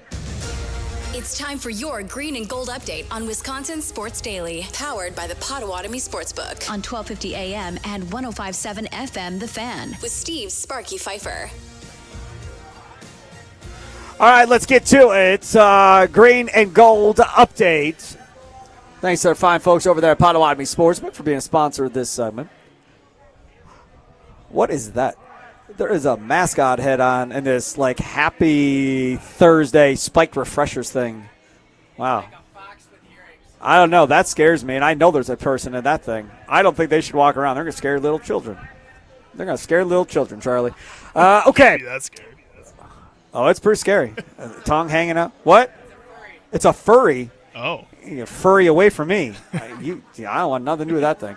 All right, top 10 returning head coaches in the NFL today. Pro Football Focus had this up on their Twitter account yesterday, I guess it was, and we were going to get to it, and then we got bogged down with all the Jacob Mizorowski hype and everything else coming off of that win yesterday for the Brewers. We heard from Pat Murphy. We heard from Jacob Mizorowski yesterday here on Wisconsin Sports Daily. And now we have to talk some Green Bay Packers. Do you like, respect, appreciate Pro Football Focus, Charlie Usen? I do. I'm a big fan of Pro Football Focus. I subscribe to their website. I use the draft all the time, the draft simulator that they have. Yeah, I think they're pretty good. So you respect them. Okay, good. Yeah. All right, so top 10 returning head coaches per Dalton Wasserman. Never heard of him in my life. Do you know who Dalton Wasserman is? I do. No, he's a pretty popular writer on PFF. Okay, good. So you respect him too, yes? I do, yeah. Okay, good. I don't know him, but I'm not a fan as of right now. Top 10 returning head coaches.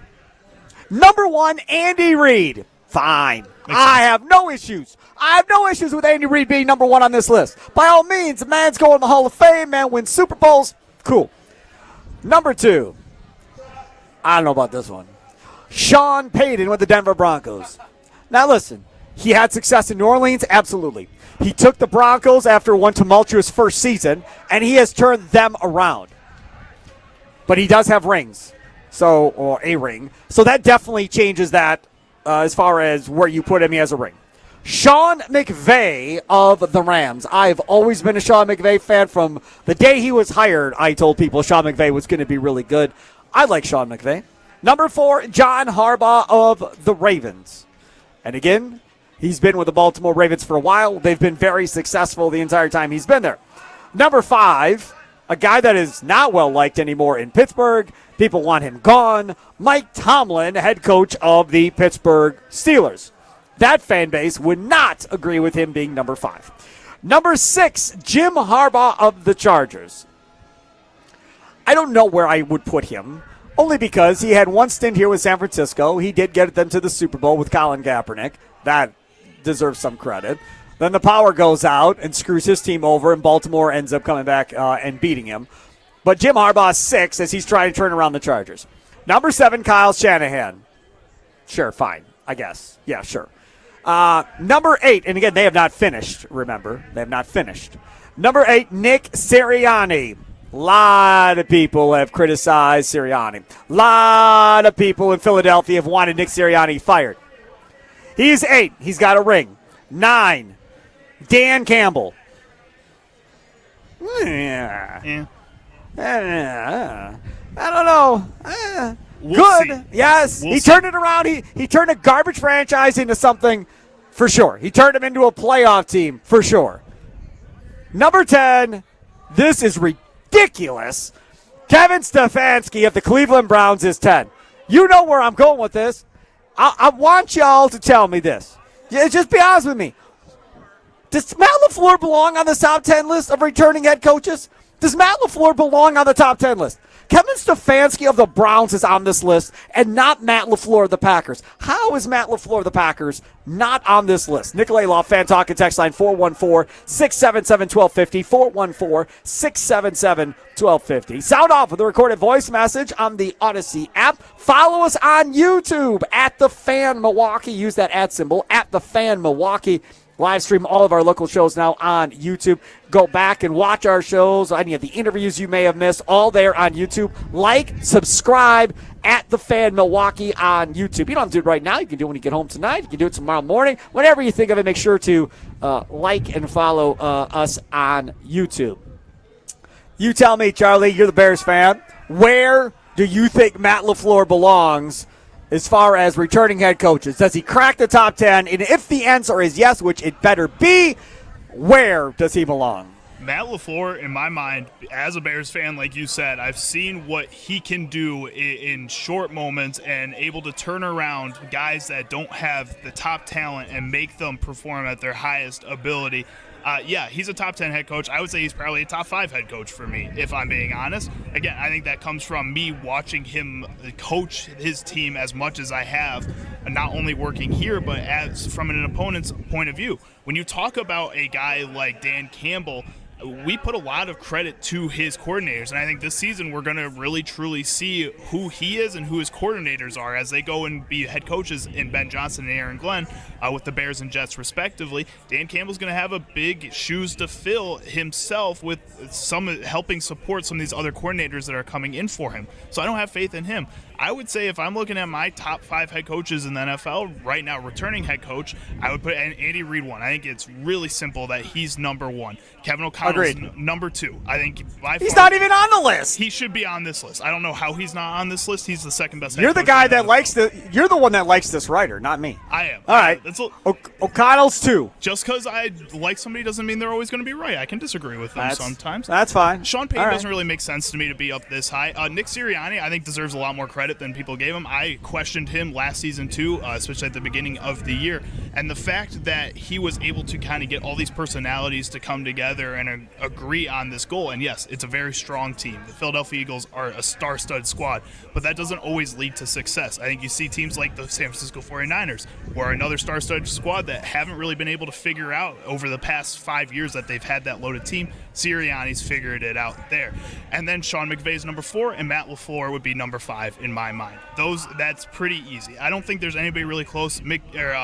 Out in San Francisco, we've had some of these moments where it just feels like they aren't fully connected the same way that Philadelphia is. So that's why I can't put them a little bit higher on this list. So did you have any Harbaughs in that top 5? Why not? Why not John? Why not John? Because he just hasn't been able to take that next step. The same reason I didn't have Mike Tomlin in my top 5 right now is both those guys for a while now in the current iterations of their teams and in their careers, they haven't taken that step, and they've been kind of stuck at that point. That's the same reason I have Sean McDermott a little bit lower on my list too, head coach of the Buffalo Bills. I need to see them take that next step. Matt LaFleur, I think his team's a little bit younger. You're still starting to see it kind of come together. I give him a little bit more leeway with that versus all 3 of those guys.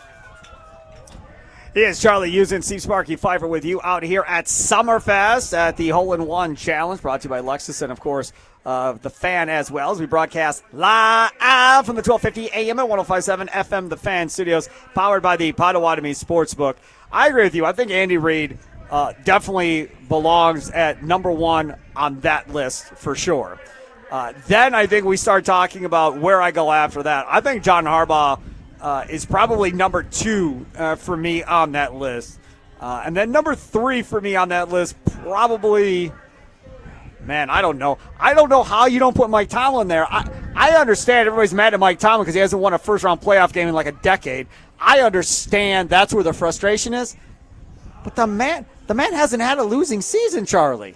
I mean, doesn't that mean something to somebody? It does, and I think that's why he would still be in my top 10. I think if you're just basing this off of recent history, yes, he hasn't had the losing season, but it hasn't exactly been a lot of winning seasons. And there's been teams in his division that have been injured that don't really exactly play well against divisional opponents for some reason. The Steelers just somehow find ways to win those games. They're like the exact opposite of the Green Bay Packers, where they just find ways to win all of their division games, and that's how they get into the playoffs every year. You have to do more than that at this point with the team that you have. I think that defense is star-studded. They're always great. I think he's great on that side of the ball. So the offense hasn't matched it. And I think when you look at a guy like Matt LaFleur, comparing them, his defense has still been able to find success where his offense has found success as well. And I think that's extremely important. I think when you look at this list, I think if you have a ring, you're in front of Matt LaFleur. That's how I view it. So Andy Reid should be in front of him. Sean Payton should be in front of him. McVay, Harbaugh, Tomlin, John Harbaugh, that is, Mike Tomlin. Like, those guys, I'm fine. Sirianni is fine. But once we get past that, like, I find it hard to believe that anybody is going to put Stefanski in front of Matt LaFleur. There's no way. You can argue about Kyle Shanahan because the Niners have had the Packers numbers while he's been there. But he's done an unbelievable job, has Matt LaFleur, of winning divisions and being in the playoffs every year, making that transition from LaFleur to Love when everybody thought there was going to be a huge step back and not having a huge step back with a quarterback that nobody wanted to believe in Jordan Love. Now, last year you could say they took a half a step back because they lost in the first round of the playoffs, heading into the second round like they did the previous year when they eventually lost to the Niners again there. But in my opinion, he's probably somewhere between 8 and 10 as far as returning head coaches go. And you have them in the top 5. I do. 8 or 10 feels a little low to me. Again, I just don't put as much credit into the championships or the rings when you're talking about this current season and maybe last season, the year before that with these guys. I think, yes, all time, obviously those guys are going to be above Matt LaFleur in my list just because of that. But when we're talking about how they're going to affect their team coming up this next season, that's what I'm thinking of. And I think the Packers have room to grow where the Steelers are going to look to probably be 500 again like they have been for the past 4 seasons. And because of that, I can't give Mike Tomlin that much credit unless they prove me wrong and win 12 games instead and are one of the best teams in the AFC North. Then I'd give him a little bit more credit for this season. Second round of the NBA draft comes up tonight. Bucks pick number 47. A simple question for you coming up next. Who do you want the Bucks to take? What are you looking at for the Bucks tonight in the draft? Nicolay Law Fan Talking text line 414-677-1250, 414-677-1250. Sound off with a recorded voice message on the Odyssey app, Facebook and Twitter at The Fan Milwaukee. It's Wisconsin Sports Daily, served up by Wendy's, live from the 1250 AM at 105.7 FM, The Fan Studios, powered by the Potawatomi Sportsbook, here at the Hole-in-One Challenge at Summerfest. Time now for your fan weather forecast, brought to you by Utke Heating and Cooling. 66 degrees out here at Summerfest right now, with a real feel of 66. On top of that, some rain in the forecast, possibly for around the 7 and 8 o'clock hours. Low tonight of 65.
Welcome back. It is Wisconsin Sports Daily. Served up by Wendy's out here at Summerfest at the Hole-in-One Challenge. Brought to you by Lexus and, of course, the Fan. Charlie, I don't think we've ever talked about this. Maybe we have.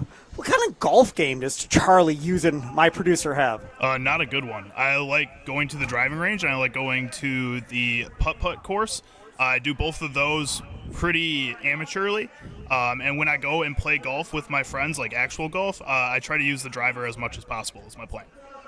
The driver? Yeah. You use the driver like on the fairway? Yeah, if I can. That's the only club I'm good at swinging. I don't know why. Don't ask me. It's just what I know. Really? Yeah, I think it's because, well, when I go to the driving range, my only goal is to hit it as far as possible. I'm not really aiming for anything. I'm not doing anything. So my friend just gives me his driver, and I just start whacking the ball. And then I just try to see how far I can go. Oh, my God. Oh, my goodness. All right, let's get to what is going on with this NBA draft. Coming up tonight is the second round. The Bucks did not have a first-round pick. So let's talk about what is going to be there possibly in the second round for the Bucks. They pick at 47. Who would you like the Bucks to select? Nicolay Love Fan Talk at text line 414-677-1250. Even if you don't know a name, maybe know a position that you want to see the Bucks take. That's fine too. We can talk about some of the guys available at different positions if you have a position in mind. Nicolay Law Fan Talk at text line 414-677-1250. 414-677-1250. Facebook and Twitter at The Fan Milwaukee. Sound off with a recorded voice message on the Odyssey app. Don't forget you can stream us live right now on YouTube. Find our YouTube page at The Fan Milwaukee. Use that @ symbol on your keyboard, at The Fan Milwaukee. And you can stream us and look at our pretty faces and all that fun stuff. If you missed anything, go back and listen to it that way, or on your Odyssey app, AUDACY, or at thefanmilwaukee.com. Did you say Trav and Brown Deer, Charlie? Oh, I did say Trav in Brown Deer. Trav from Brown Deer, you are on Wisconsin Sports Daily's T. Sparky Fifer. What do you want in the second round of the draft today, man?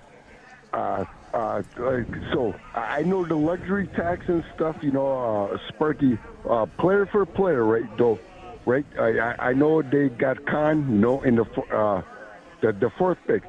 So what my question is, could the Bucks send their second and something for Khan?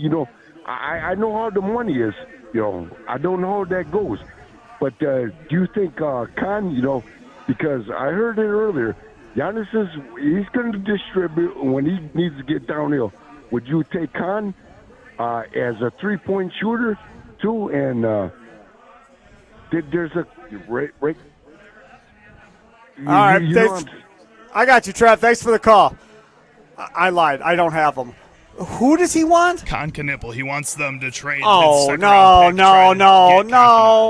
no. I thought he was saying Khan. I'm like, Khan? Who? What veteran player Khan?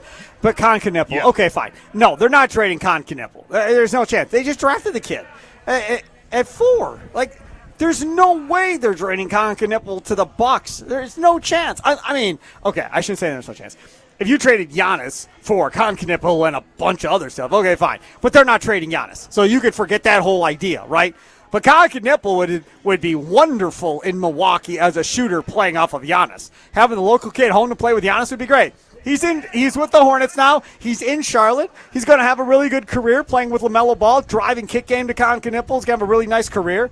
So it all will work out with him. But no, the Milwaukee Bucks are in no position to do that. Now, Ty Windish of the Eurostat Podcast, he joined us earlier in the show in the 2 o'clock hour, talked about maybe they buy another second-round pick up earlier in the second round because they're at 47. Second round starts with pick 31 and the Minnesota Timberwolves. Is that something you would explore doing, Charlie? Buying a second-round pick, giving up a future second or something like that to get up to that top 3 to top 5 of this round? Because if you look at some of the guys that are out there right now, for instance, one of the guys that I would love is Maxime Reynaud, the center from Stanford. Now, Reynaud is a guy that can stretch it a little bit. Great passer. Can find guys cutting along the baseline, all that fun stuff. They need a 7-footer, in my opinion.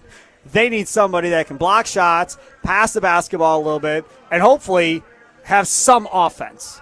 That's what you're hoping for at the end of the day. Because if Brook Lopez is not coming back, if he's not going to be a part of this organization, you have to have better than what you had last year. And while I like Tyler Smith and what they did with Tyler Smith in the draft, I don't think Tyler Smith is ready to be a starting center in the NBA by any stretch of the imagination. So I don't think it's going to be Tyler Smith. So now if you start looking at some of the centers that are there, I love Kelkenbrenner from Creighton. We watched him play against Marquette. He's a nice player. Now again, do I think either one of these two guys are going to be all-stars in the NBA? Do I think either one of these two guys are going to do that? No. But if they can be filler for the next, 3-4 years until you can maybe find a star player for that position, if you even need a star player for that position in the NBA, because I think you can make an argument you don't even need a star to be a center on an NBA basketball team right now and still win a championship. Oklahoma City, they don't have a star center. They got dudes. Signed right? Isaiah Hartenstein to be that starter for him, and he was a good role player before that. Correct. Good role player. That's exactly correct. He was a role player with the Knicks, and he got there and filled a role. So you don't need a second-round center to be that guy. But what you need is that second-round guy that you draft here to possibly be your starting center, Charlie. I think so, and that's why when I'm looking at this pick, Vlad Golden out of Michigan, I think is the player I'm going with. You talk about a 7-footer. He's a guy who's going to be extremely athletic on the offensive side of the ball. He's maybe not the most coordinated or really – he fits that Brook Lopez mold, but I think in the paint he's going to give you a little bit more, which is what we've been begging from Brook Lopez forever. I think they kept bouncing him back outside, but we're just not getting the offensive and defensive rebounds that you need out of a 7-foot player that is supposed to be in the middle of the paint for you. You're not getting the kind of force outside of a Giannis in that post game that you need out of a team that's built around Giannis. You need somebody to take that distraction away. And Golden isn't going to be as much of a threat on the perimeter. Not at all, actually. So you're going to have to rely on your wings to do a little bit better in that aspect. But if you bring back a Gary Trent and you feel like his playoffs weren't a fluke, that could help you there. I think you just need to go with somebody, A, who has experience like Golden, and B, is going to give you the things that you're missing, the clear and obvious things you're missing. So a consistent rebounder, consistent interior defense, and energy in the paint outside of Giannis. And I think he gives you all three of those things. You know, part of this, too, is taking a chance maybe on a guy that people really don't know that much about. Ty Witness brought this dude up when he was out with us earlier, Rocco Zaharski, the center from Australia. Are you ready for this? Is a standing reach of 9'6.5". Yeah, that's pretty long. He is 18. 18. Right. I don't know if I like 18 though. Why? We're talking about this Milwaukee Bucks team that is going to need to find a way to compete this season. And we complained about it last season in the draft as well, is that these young players are fun and do have a future. But at the same time, when they are getting given up on or moved as quickly as A.J. Johnson did, or you have guys like Marjon Beauchamp who can't find a role in this lineup, you're just taking up a space on the bench. I think right now you need to get somebody who's 21 plus, who's played basketball for a longer period of their life, played close to professional basketball for a longer period of their life, because you need somebody who's going to help this team now if they do intend on being a top 6 seed in the East like they keep talking about. This guy definitely appears to be raw based on Shivani on ESPN. He said, although he was a consistent factor in the offensive glass, he struggled to score, missing layups and free throws. Oh, goody. Which hindered some of the optimism surrounding his floor-stretching potential. His ability to affect shots with his exceptional length is appealing, but he's still evolving as a rim protector when he isn't parked under the rim. Regardless, size and youth make him an intriguing bet for a team that believes in its player development infrastructure. See, so that's part of what you just brought up about, he's 18, we don't have time. But is this about we have time and we're going to continue to get Tyler Smith and A.J. Johnson and these guys who are going to take 2 to 3 years to develop? Or does this pick have to be a Kelkenbrenner who can come in from Creighton and play day one versus having to spend time in the G League and figure it out? Based on everything that they've talked about this offseason, talking about, again, wanting to be a top 6 seed, Giannis wants to win another championship with his time with the Bucks. This very obviously has to be a player that's ready to play now. You need the Kelkenbrenner. You need those types of players, the Goldens, who can come in and just play right away. I know you want to try these project pieces because they can maybe turn out like a Giannis one day, and that would be awesome. That would be great. At the same time, you have to look at what's right in front of you, and you have one of the greatest players of all time in Giannis Antetokounmpo sitting on the court, and you can't waste any more seasons with them, even if you feel like this is going to be some kind of gap year or whatever. Talk about Golden at Michigan, 7'1", 200 250 pounds. He has been in college for, 5 years, I believe is correct, right? He got in the league in 2020 in that COVID year. Last year, 16-7, a block and a half per game, 60% from the field. The year before, 67% from the field, but he started shooting threes this year, 33% from three. Golden probably will be there for the Bucks. How much do you like him? I love him. And like I keep saying, he's the guy that I think I want if Kalkbrenner's not there. He's obviously the first one because Kalkbrenner just gives you so much offensive versatility out of that center position that the Bucks have rolled with for a while now. But at the same time, I think the league is starting to match up with them with that approach, and that's part of the reason Brook Lopez wasn't as effective last year. I think you need to start trying to get ahead of the league again and get back on that cycle and start going towards more of a paint-centered player. Even if he does shoot a 3 or 2, that would be nice, but you don't need him to, and I think that's what the Bucks learned later in the season last year. Couple of local guys are in this mix as well, possibly around 47. Now, Giovanni's mock draft on ESPN has them both gone. Cam Jones literally gone one pick before the Bucks at 446 to the Orlando Magic, which I like that for the Orlando Magic too. Let's talk about Cam Jones first. How do you like that fit with the Bucks? I think he would be nice. I don't know if he'd come in and have the same kind of impact that a center would have, just because I think you have more players that are fighting for a role in that same part of the court. Especially with Damian Lillard out, he's going to have some competition to be in that mix. And if he's not in that mix, it kind of feels like a Johnny Davis situation where if he's not going to be in it right away, he's not going to be in it at all when he was drafted out of Wisconsin to the Wizards. So that's kind of how I'm with that. I think he could be a beneficial player to this roster just because he brings that extra scoring. But I don't know if his passing will translate. I don't know if his defense will translate as well. That worries me a little. The Johnny Davis comparison is an awfully interesting one. They're kind of similar, I guess, to that degree. And the one thing about Cam Jones is I think if you draft Cam Jones that as a bench player coming in, I don't think Cam Jones is starting for the Milwaukee Bucks under any situation, but maybe he's that guy coming off the bench. The problem is his three-point shooting wasn't nearly as consistent once they got to the second half of that season last year and into the tournament. And if he is not knocking down shots, then what's the other way that he scores? He was scoring by getting under the rim and backing guys down in the low post and scoring against them at that point. I don't think you're able to do that necessarily once you get to the pro level. So we'll see how that goes. I'm not as big on the Cam Jones to the Bucks deal. How about John Tonje, the kid from Wisconsin? I like him more than I like Cam Jones probably for this Bucks team as we sit right now. I do too, and I think that's a lot of people do. That's why he's higher in this mock draft for ESPN than Cam Jones. I think what he showed in the progression that he made from before he got to Wisconsin to being with Wisconsin shows that he has a lot of ceiling left in front of him, and I think that excites people a lot. I also feel like he gives you a slashing wing style of play that the Bucks have been looking for a little bit that I thought Kyle Kuzma could give you at the end of last season to kind of help supplement some of that approach to your offense that Giannis gives you and give him a break a little bit. I think John Tonje could probably do that at a more successful rate than Kyle Kuzma can. At the same time, I think, again, defensively, his passing ability, all the other aspects of his game, I'm just not sure it'll translate the same well just because he's an older player. And while you do see there's a ceiling there, or a higher ceiling than what was once projected, it's probably still not as high as some of these other guys around him.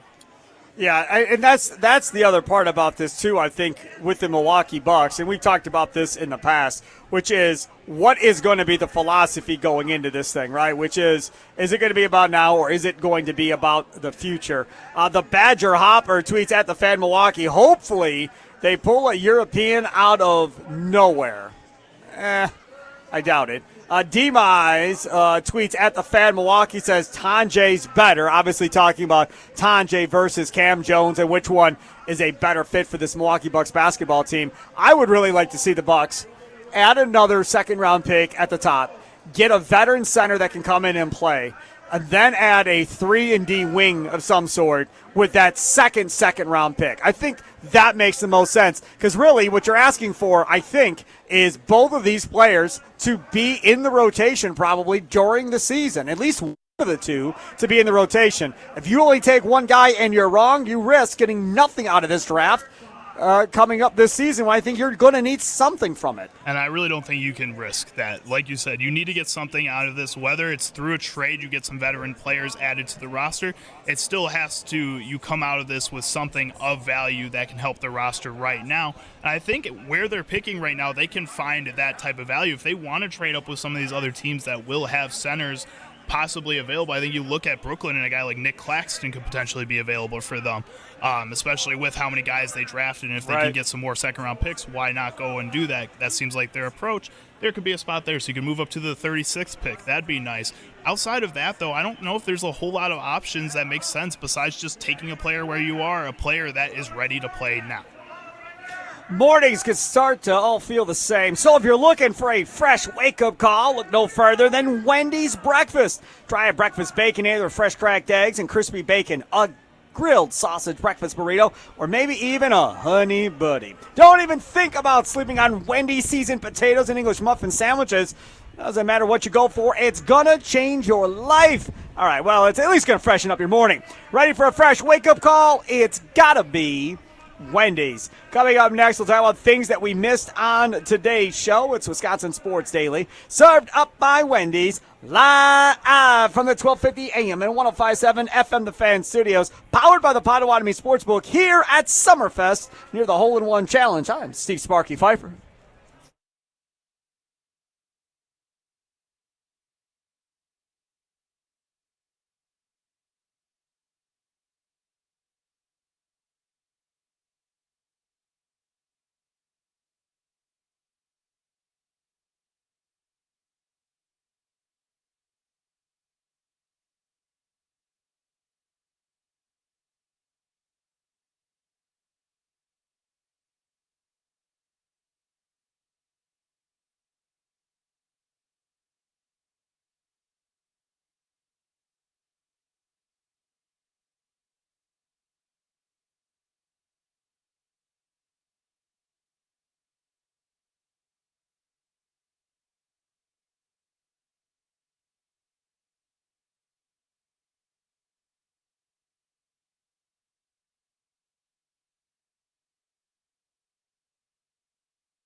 Welcome back. It's Wisconsin Sports Daily, served up by Wendy's as we broadcast live from Summerfest near the Hole-in-One Challenge, brought to you by Lexus and The Fan. Come on out, hang out with us here on Thursdays and Fridays from 2 to 5. Out here with you, Steve Sparky Fifer with you. Things that we missed on today's show. Well, we did miss, I guess, kind of, sort of, telling you all about what's going on with Wade versus Diener. We mentioned it earlier, but one more time. Wade versus Diener is back for year 3. Join NBA stars Dwayne Wade and Travis Diener on June 27th. That is tomorrow for the Champions for Literacy celebration as they make an impact in Milwaukee and at Marquette. Tickets on sale now at wadeversusdiener.givesmart.com. wadeversusdiener.givesmart.com. All right, so yesterday, last couple of days, we've been talking about this collusion nonsense in the NFL. Have you seen the latest collusion story in the world of sports on the front page of ESPN, Charlie? I have not yet. I saw Ari Myrov post a video about Lamar Jackson earlier today that I refrained from putting in my sound of the day, just for you, Sparky. Who did what? He was saying that Lamar Jackson kind of getting blackballed from the league about 2 years ago when he was discussing his contract, fighting for it by himself with his mom as his agent, that he was getting kind of screwed by the Ravens at that point, and this is where all this collusion talk started, and now it's just coming out with the recent contracts of Russell Wilson and Justin Herbert and these guys. So there you go, more of that nonsense. So the latest story on ESPN, how about this? The World Series of Poker is investigating the winner and runner-up in its $1,500 Millionaire Maker event that concluded on Wednesday in Las Vegas. That seems like a big deal in the world of poker. I'm not a big poker guy. This says $1,500 Millionaire Maker event. Yeah, but you win way more than that. So going into heads-all play on Wednesday night's final table of bracelet event 53, James Carroll commandingly led Jesse Yaganuma with a 9-1 chip lead. Yaganuma completed the comeback to win the event, taking home $1.26 million. Carroll earned $1 million for second place. But viewers of the event's live stream, including a number of professional poker players, began to speculate that Carroll was chip dumping to Yaganuma, intentionally losing hands to build up his opponent's stack, so that the two could split some portion of the prize money. Unlike many other poker tournament series around the world where players can negotiate a deal between themselves, it is against the World Series of Poker official rules to act in this manner. How exactly do you prove this? Do tell. How is anybody going to prove? Unless they have a phone conversation that they recorded, or they have text messages that they got their hands on, which, by again, you're the World Series of Poker, so nobody's giving up their phones. How exactly are you going to prove that these two poker players colluded to split a couple $1 million? Right, and I also feel like it's kind of dumb that you would have a rule that no other league for this or tournament for this would have in that situation, then be this angry about it too when something like that happens. I understand wanting to have like your own kind of setup, and this is for a lot of money, but at the same time, somebody's going to win that money. Why does it matter who it's between at this point, honestly? Correct. The other thing that we didn't get to today that happened during our show, former Ravens kicker Justin Tucker, at one time the best kicker in football for like a decade, has been suspended for the first 10 weeks of the 2025 regular season after the NFL found that he violated its personal conduct policy. Now, the one thing about this is nobody signed him, so it probably doesn't even matter. Eligible for reinstatement. Coming up on November 11th, Tucker was accused of sexual misconduct by 16 massage therapists from 8 high-end spas and wellness centers in the Baltimore area, according to the Baltimore Banner. All of the alleged misconduct reportedly occurred between 2012 and 16 during Tucker's first 5 seasons in the NFL. I can't say I'm all that surprised that he got suspended. Not really. I'm surprised, or I'm happy he got the suspension, because I think there was a world here where he just gets cut from a team, nobody signs him again, and kind of gets forgotten about, and that's maybe what the league was hoping, but stuff keeps coming up over and over again. I think last month we got more reports about this. The NFL has to do something about it. I'm glad they did go about doing something about it. I think if I'm an NFL player, I don't think I'm going to a massage therapist going forward. No. I don't think it's a good idea. It's an awful idea. For so long, it was like, you better not go to those clubs, man. You better not go to the strip clubs. You better not do this. You better not do that. Right? You better be back in your hotel room by like 11 o'clock, midnight, whatever. That was the advice. So now a lot of these guys don't do that anymore. But now the new thing is y'all are getting in trouble with massage therapists. Like, that's horrible. Like, first of all, I can't speak for every NFL team because I do not know this for a fact, but I know they were doing this stuff in Green Bay, right? Don't you remember all the time about Mike McCarthy was getting massages or whatever at the stadium or whatever back when he was the head coach? So I know he brought massage therapists in for the players. Use those. Don't go to all these private things, man. Now, how many guys now are there that's been in trouble with this stuff? Just stay away from it, Charlie. Too many guys. It doesn't really make sense to put yourself, again, into that situation. You have enough money. You have certified people within the buildings, within these organizations that I'm sure are masseuses and can help you out if you're looking for that type of stuff. Also, at the same time, I mean, you're just making dumb decisions. Like, you can go wherever you want, just make a smart decision. This is just bad. Like, looks bad. It makes you look entitled as a person that is in a very lucky situation. I've talked about it. People wish they could be in all these guys' shoes. There's millions of people watching the NFL, watching the MLB, watching the NBA, and want to be there and had dreams of being there, and you're living their dreams, and you throw it all away because you can't control yourself. That's right. And that obviously, sometimes I think, and again, God knows, I've never been worth millions. I've never played a pro sport, so I can't talk about this for certain. But I think there is a real immortal-like feeling that goes along with playing these sports at that level, making that much money. Kind of like you can't be touched, whether it be I can buy my way out of it or nobody's going to do anything to me once they find out who I am, and they don't know who I am, so they won't do this or they won't do that or they won't go to the cops. I feel like that's kind of the attitude some of these guys get, Charlie. I think so, and I think a lot of the times there's situations where they're right. I mean, you look at Shedeur Sanders, who has 2 speeding tickets now as a 6th-round pick, and it feels like he has had no consequence besides his name gets put on ESPN a little bit for the speeding tickets and then people forget about it. I think a lot of these guys have this mindset that they can go and do whatever they want, and I think a lot of the times they're proved right, sadly. Yes.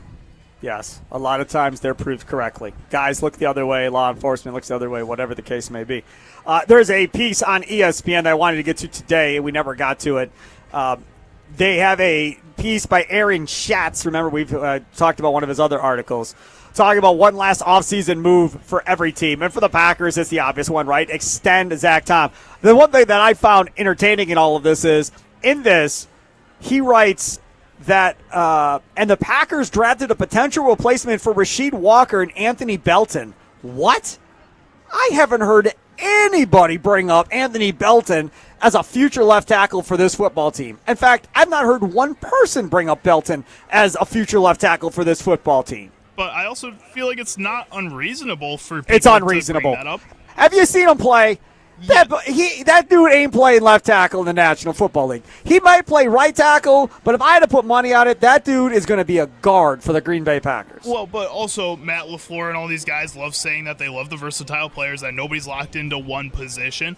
I feel like there was a point where we felt like Zach Tom was pretty locked in at right tackle here, and we're still talking about him playing center at some point, just because right now they're lined up somewhere or you have a viewpoint of one of these players of like that doesn't mean I don't think they can go and be put into that position because it's the Packers. That's what they do. It is the Packers. It is what they do. Some of the names that are out here as far as free agent signings for other teams, I just wonder whether or not the Green Bay Packers, who have a lot of money under their cap right now to spend, do they take a flyer on an older player on a one-year deal, right? So do they take a flyer on a Stephon Gilmore for a one-year deal? Do they take a flyer on Fuller on a one-year deal, the cornerback? Do they go down that route to try and bring him in possibly? I wonder if they do that, and I wonder if they wait till they get into training camp and see what it is. I mean, Rasheed Douglas was already on social media and said, yeah, no chance of pretty much of him coming back to Green Bay. Like, no chance, buddy, pretty much is what he said. So I don't think it's Rasheed Douglas, and he was awful last year. But do they take a flyer on an older player at corner and bring them in as camp competition? I don't think so. I think every time we've seen them make a move like that or make a decision like that, it's been at the trade deadline instead. I think they like to see what they have, and they've made it pretty clear that they've made their moves, they've made their decisions on a lot of these guys, and they have a plan for them. I don't know if they really have expectations of giving competition to the guys on the team. If so, they probably would have brought in one of these dudes already. They've been out there. These are good players. Stephon Gilmore is a former defensive player of the year. But he's old. He is old, but he's shown that in recent years he can still be a productive player. Kind of like a Patrick Peterson. Patrick Peterson was old for 5 years, and he was still producing at a high level. I think Stephon Gilmore has that type of capability, and if you feel like that as an organization, just bring him in right away. If not, then what's the point of bringing him in for the preseason when it doesn't really matter at that point? There is no leadoff show today powered by the Potawatomi Sportsbook, Charlie, because there's no game. Correct.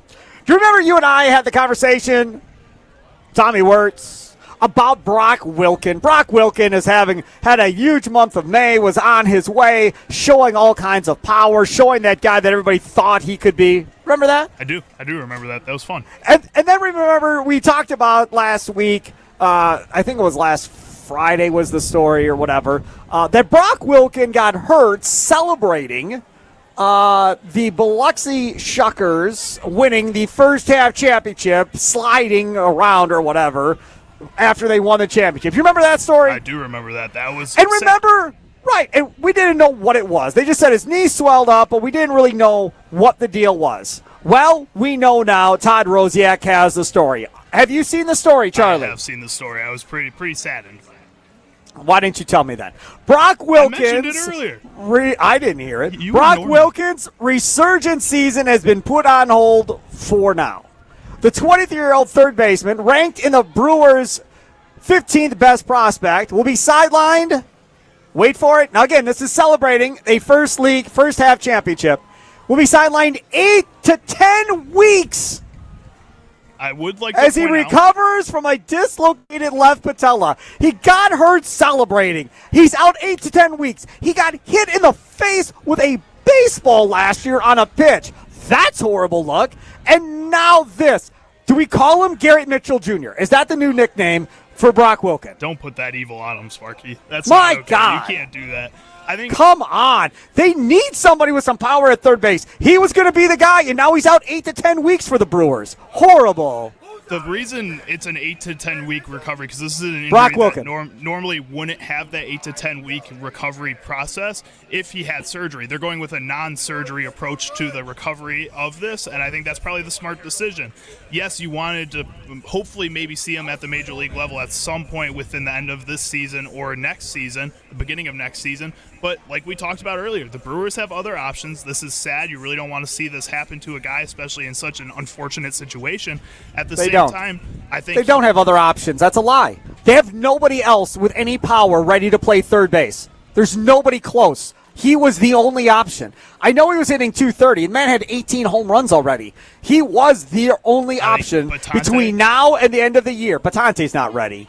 I think by then, you need to give some of these guys some more credit, I think guys like Cooper Pratt, guys like Batante, you just have to give them a shot at the major league level at some point here.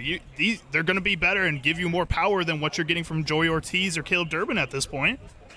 Yeah, okay. You're preaching to the choir here. I don't necessarily disagree with what you're saying. I just think realistically that might have been your best chance of getting somebody up here to give you more power than you have already. The other thing Rosiak points out in some good injury-related news, that's nice, Blake Perkins had his minor league rehab stint now moved to Nashville as of today, and he was activated to play at Jacksonville tonight. But again, he's got no power. And even if you bring him back, talking about Blake Perkins, who is he replacing right now in the outfield? I know Isaac Collins had an error yesterday, but Isaac Collins has played well for the Milwaukee Brewers as of late for certain. You have, obviously, Christian Yelich is at DH, so you don't worry about that. Jackson Churio isn't going anywhere. Sal Frelick isn't going anywhere. So he replaces Daz Cameron, I would assume, when he gets back up here, which is definitely an upgrade. But it doesn't impact the offense whatsoever. Maybe it makes the defense better because he's a hell of a defender, but offensively it doesn't do much for him, Charlie. No, but it's still something different. It's a little bit of a fresh new bat. We'll take that. Absolutely right. All right, that'll do it for Wisconsin Sports Daily, served up by Wendy's. I got to tell you this, U.S. Cellular has got a bunch of parties going on that you're going to want to be a part of.